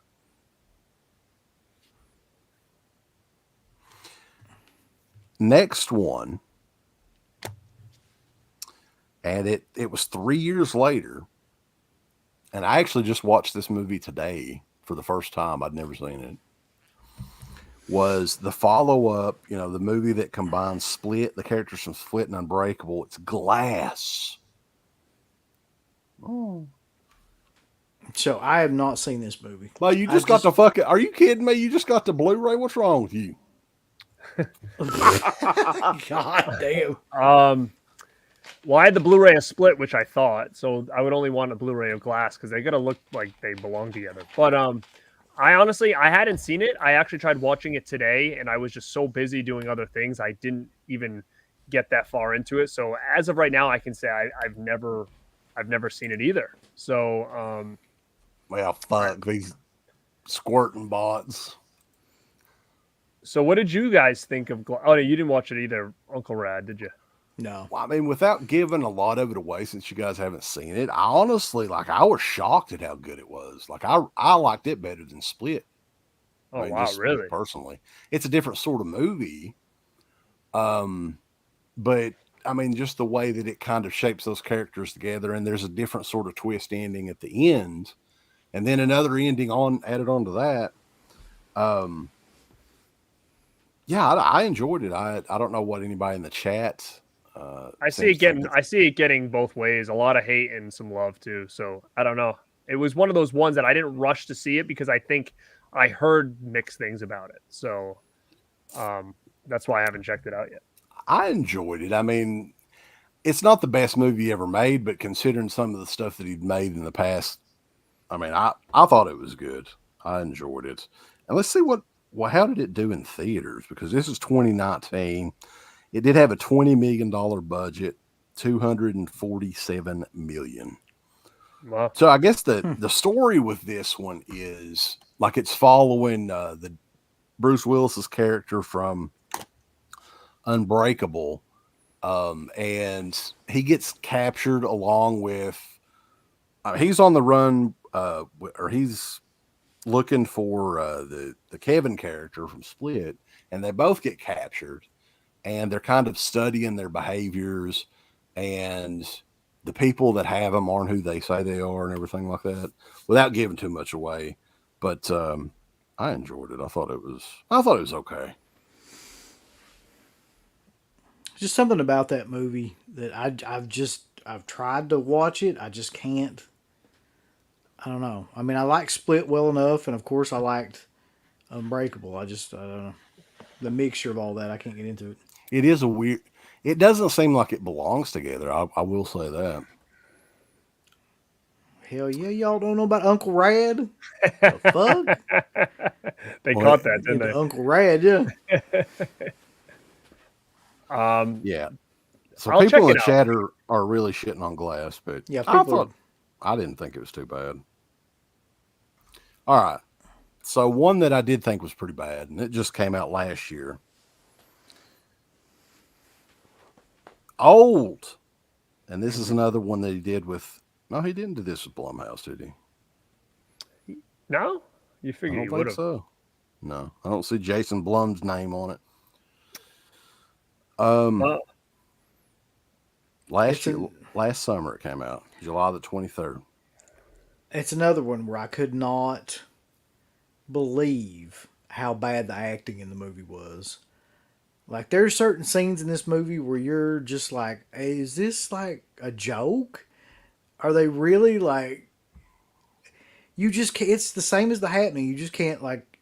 You can't believe that he let that get by and didn't know that it looked as bad as it did. There's no possible way, unless he's just was so rushed that he had to put something out. But that's the thing I couldn't get by in the movie. I mean, the premise of it is decent enough. The twist at the end is decent enough, I guess. It's kind of stupid, but it's whatever. I But think he got back to like the the M Night of old, like just the Yeah. a lot of the shit that like halfway through the movie you're not even wanting to finish it. when the baby came along, I was like, "What the fuck?" And it turns into like a fucking adult in a day or not in a day, like an hour or something like that. And I'm just like, And then the twist at the end of this one is just, who gives a fuck? Like, why did you even do a twist? Like, it's just so dumb. Again, though, visually, it looks fucking killer. Like, that'd probably be a killer like demo disc to watch and shit with your system. But it's just the content that's actually within what you're watching. Not very good. Yeah, I just watched it for the first time. I don't own that. I never bought it because I kept hearing bad things. But when I saw the trailer, I think for it, I thought it had a lot of promise. So just watching it now, I kind of said the same thing. Like, I feel like it looked good. The story was good, but I think the acting was just really poor. And I didn't say I hated it, but I can't say I thought it was good either. But it just kind of is what it is. I think that it sucks because I think the story had legs. But yeah, the acting just kind of really threw it off at some scenes too. But there was some scenes where you were kind of laughing, like when the girl was like, "Oh, I'm 11." And the other guy's like, "You messing with me?" She's like, "No, I'm 11." And they like turn the camera and she's like, she looks like she's about like 19 years old or whatever. And I'm like, what the hell? well, yeah, I mean, Then they come out of the tent and they're like, "What were you guys doing?" "We were just playing in there." She's like pregnant. Yeah, she fucking pregnant. Then 30 minutes later gives birth, and like, I was just like, Jesus Christ. Yeah. But I think Jake mentioned it on here, and this is true. Like, I think the big problem is like the dialogue that they want these people to say is just so unnatural. Like, and that's why it comes across as being so goofy, and like the acting comes across as being so bad because like nobody talks the way that he writes in that movie or in The Happening or anything like that either. It's not. That's funny. It's just awful. Yeah. And that was the last movie to date for M. Night Shyamalan Ding Dong. But old, yeah, I mean, that's a movie that I'll never, ever watch ever again. No. Much I'm like good. The Village. The Village and... I'm telling you, I think you should watch The Village again. I think you should. I might have to watch be really The Village bored. again. I don't think I'd ever watch Old again. What's crazy though is a lot of his bigger movies, Buena Vista Pictures, which is I think it's owned by Disney now. So, The Sixth Sense, Unbreakable, Signs, and The Village are all owned by Disney. I wonder what the chances are of those ever coming out again on anything, Blu-ray or 4K or anything. Yeah, I mean, you're right. Who knows, right? It's interesting. Yeah. But when you guys look back at his career, like, do you think it's because when people say M. Night Shyamalan, they usually kind of laugh and snicker now. Where both at one time it was like he was like the Jordan Peele of back in the late '90s, early 2000s, and so far I'm digging what Peele's doing. And the sad thing is like I almost feel like he's on that same trail as Shyamalan was, where his movies are very different. It's working right now, but is there going to come to a point where there's going to be a turning point for him where that one movie is going to really bomb and then everything after that's going to kind of become a joke? And I hope not, but I just feel like his next movie is going to be important, I think, for someone like Peele, because you could see it go in that direction, because he's really hot right now. Even in Hollywood, he's really hot. And I kind of have that same feeling that where we had with Shyamalan back then. So what do you guys think of as a whole? I think, to be honest, like, I think he's got more good than bad. But what do you guys think? I think it's like a mixed bag, like maybe almost 50-50 split of just like horrible shit. Like when he, the one thing I'll say about him is when he bombs, he fucking bombs. Like there's not a lot of his movies where you're just like, it was all right. You know, it's like it's either really, really good or it just shits the bed. Like, and I think he's got an equal amount of both, really. Now, he made like a comeback there for a while where he was making some really good stuff, but now it seems like he's going back the opposite direction. So I don't know what's going to happen. Well, the thing is like they got a good formula now. So the movies that he's doing now has a much smaller budget than the movies that he was doing 10 years ago.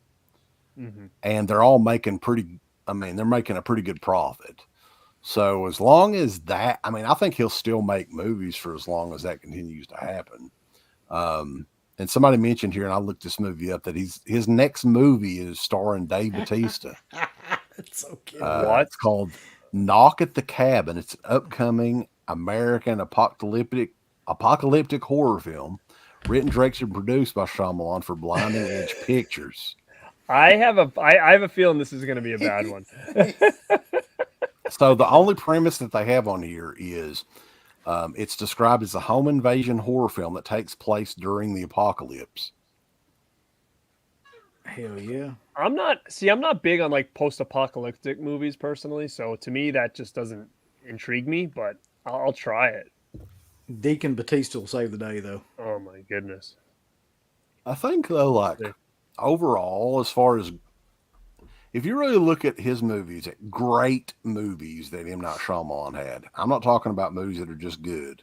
What ones would you say were great or classics? Oh my God. I would probably say Sixth Sense, Unbreakable, Signs, and Split, I think, are probably his best four.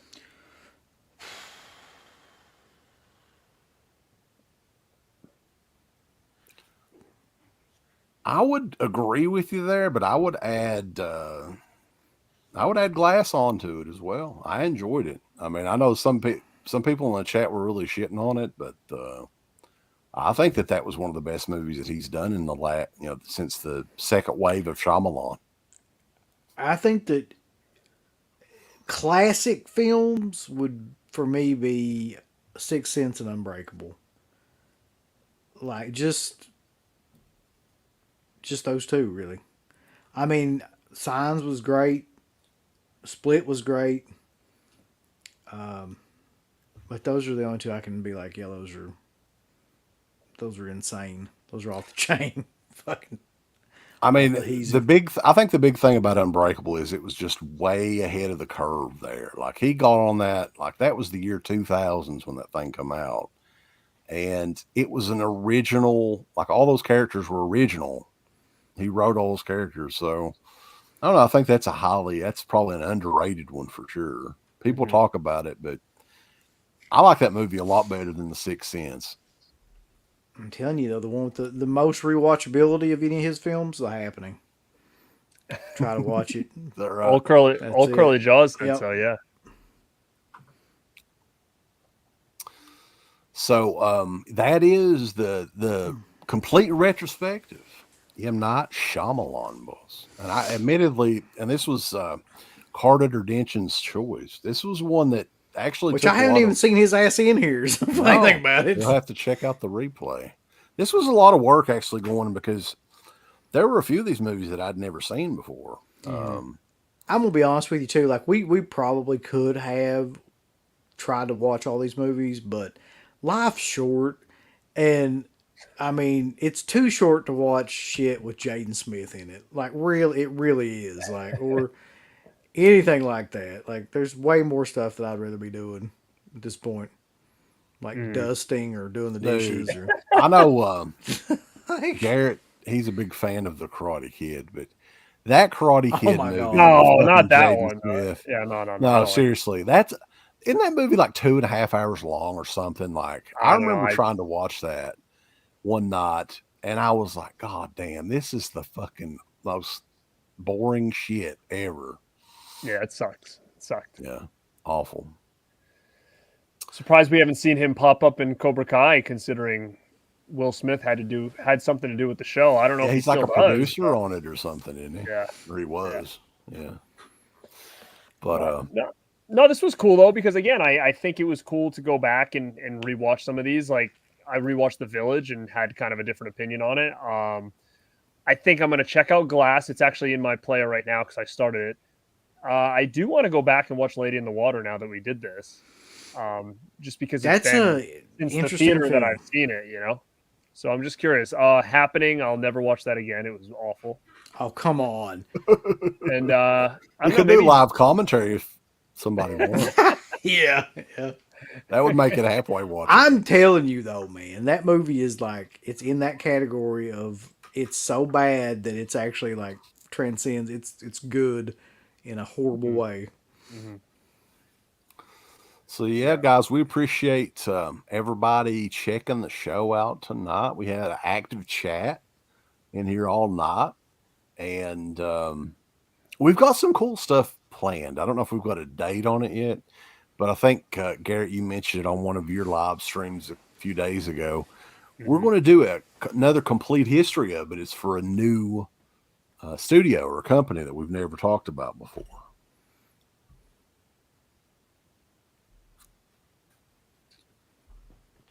What is it? And I have no idea what the hell anybody's talking about. We were talking about Vestron Video, the collector series, the first year. So this is like a kind of a newer studio that just started, about 5 years ago. Mm-hmm. And we're going to be doing that at some point in August, I think. I don't know if we've got a date on that yet. Yeah, that's going to be a fun one. Go back and check out all those releases, and it's going to force me to kind of fill in some holes on some stuff I need to fill in on there, because they do a good job and all those releases are good. It's just a couple that I slept on, and all of a sudden it's big money to get them. So it's like anything else, I guess. So it'll be a good show to talk about that. And somebody's asking about WrestleManiacs doing a show. We've been trying to talk about it. So I actually wouldn't mind talking about SummerSlam on a WrestleManiac show, because it's the first wrestling event I've watched since WrestleMania. So I would love to talk about it. Well, the interesting thing that I heard about SummerSlam is they finished Vince's vision that night. So everything else after this point is, Triple H. So we'll have to tune in. You know what I'll say right off the bat? You guys both watched it, right, or no? No, I didn't watch it. I watched it. I'm going to tell you this, and I'm going to see if Wes agrees with me. Logan Paul has no reason to be as good as he is. That dude has it. I've only seen him one other time at WrestleMania. I don't know if he's been doing stuff, but dude, that dude looks like he's been wrestling for years. And I feel like personality-wise, charisma, I feel like just the way he is, like with ring psychology and telling stories, like and just working, like I feel like I was so impressed by that guy. I was like, and again, I don't know much about him. I know he's like some kind of like semi-celebrity or whatever, but I thought he was amazing last night. What did you think of that? Yeah, I mean, I was impressed. Like, I was impressed with him at Mania too. And also, oddly enough, like Pat McAfee actually does a great job too. He does. Like, I think he did better at Mania than he did last night. But yeah, I mean, those guys, like, isn't he like a social influencer or something like that, Logan Paul? I don't know what he does other than post stuff on like Twitter and shit. Yeah, I think he started as like a YouTube guy doing like pranks or something. Then I think he just got really popular, and then he's like the dude.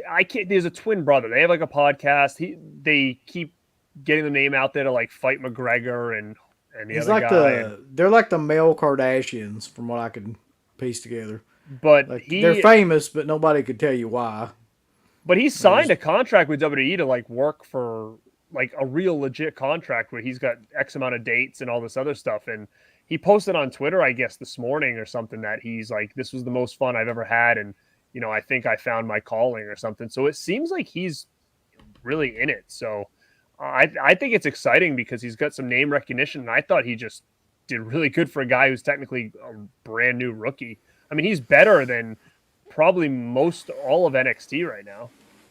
Movie Junkie John. Oh, I forgot about that. The Flair match was tonight. Yeah. Oh, Is that on YouTube or anything? I'm sure it was on like, it's got to be pay-per-view or whatever. But yeah, I mean, that was just not a good idea from the get-go there at all. Flair's what, 74, 75 years old? Yeah. What, I don't even. Did he really need a payday that bad, man? Like to do that match? Like that was fucking awful. Like the lineup and everything. Well, at least he survived it. I mean, a lot of people was thinking about Yes. dropping the ring, but you know. But guys, man, it was fun. Garrett, have you got anything planned in the next little bit you want to mention on here on your channel? I'll be working on the movie room tour this weekend, so that should be coming. I know it's way later than I thought it was going to be. I've got August 12th is going to be the next Rad Pack episode. That'll be on my channel. Those are the two big ones that I have coming. I'll do some reviews and stuff in between, and I'm actually going to be on a couple other people's channels and stuff, and I'll post that up on my Instagram when I get some confirmation on some dates. So, yeah, that's all I have really planned right now. Cool. So, yeah, I mean, we'll have some other stuff up as well. I got some new reviews coming up and everything, and Uncle Bill's got his weekend with Freak, and then what do you got? I think it's what? French Connection coming up? Yeah, so they talked me into, because it was going to be just us, like, just us doing The Exorcist and Blue Chips, but a couple people wanted to do French Connection, so I figure we'll do next weekend French Connection and French Connection 2, which I'd forgotten there was a fucking sequel to that movie, so that should be really interesting. The monkey has a question. Oh, What is it, God. monkey? Hey, this can't turn out well. As long as it's not personal. You know. Yeah, so the Weekend at Freakin' show, those seem to go. You had Jay Real on last time. Who's joining you this week coming up? I've got the questions, yeah. Squirt bot. Squirting bot, asshole. So, Monkey, yeah, you got 2 seconds to give us a question or we're leaving, buddy. Go, monkey. All right. These squirting sex bots are beating you to the punch here. Monkey. Make sure to like this too. Throw a like up on here. Yeah, everybody that's in here, definitely you should like the both streams. You go over to Garrett's channel, borntobirad.com, and you can check us out, Dead Pit, and give us a thumbs up on both channels, boys, and like them and share them with your family and friends. Well, I guess Monkey fell off the face of the earth, but I guess that's it, guys. The monkey's just like, I'm going to ask you a question. Then, nope, just fuck it. Let me ask you a question. That's it. All right. But yeah, it's been a fun show, guys. We appreciate everybody tuning in, and we will catch you guys next time at Born the number 2 BE Rad and DeadPit.com. Give us the thumbs up. Up your butt. Like, subscribe. And if you subscribe, here's something else you can do. Once you subscribe, you can click the bell notification, right? And it'll notify you anytime that Dead Pit puts up new shit. Or don't. I really don't give a if you do or I not. want you to. I want you to. I don't care. Let's keep our community growing here on YouTube. I don't like it. I don't want you to do nothing. Listen, they need to do that, pal. No, don't you dare touch it. Thumbs up. Subscribe. And click that bell. For this video officially, and it's Old Curly Jaws has a message for you. Go on over to shop.deadpit.com and go look at their Team Public store right now. You got some new shirts like the Old Curly Jaws official t-shirt, which is brutal and badass. You got the Yummy Gummy shirt, with the captain himself on the shirt. You got Uncle Bill's face on a fucking shirt. You got the Final Girl shirt. You got all these shirts over at shop.deadpit.com. Get them before they're all out, especially the new one, Bedtime 1039. It doesn't get better than that, so go on out. Check out these shirts at shop.deadpit.com. Go look at their Team Public store. You're going to have a good old time. Get them all! Thank you to all of our supporters on Patreon. Dead Pit on Patreon.com is the only place to check out a complete archive of the old Dead Pit radio shows all the way back from 2005 on, in addition to the midweek shows and fan commentaries, exclusive podcasts, and much more. Dead Pit on Patreon.com if you're interested. Tiers start at only $1.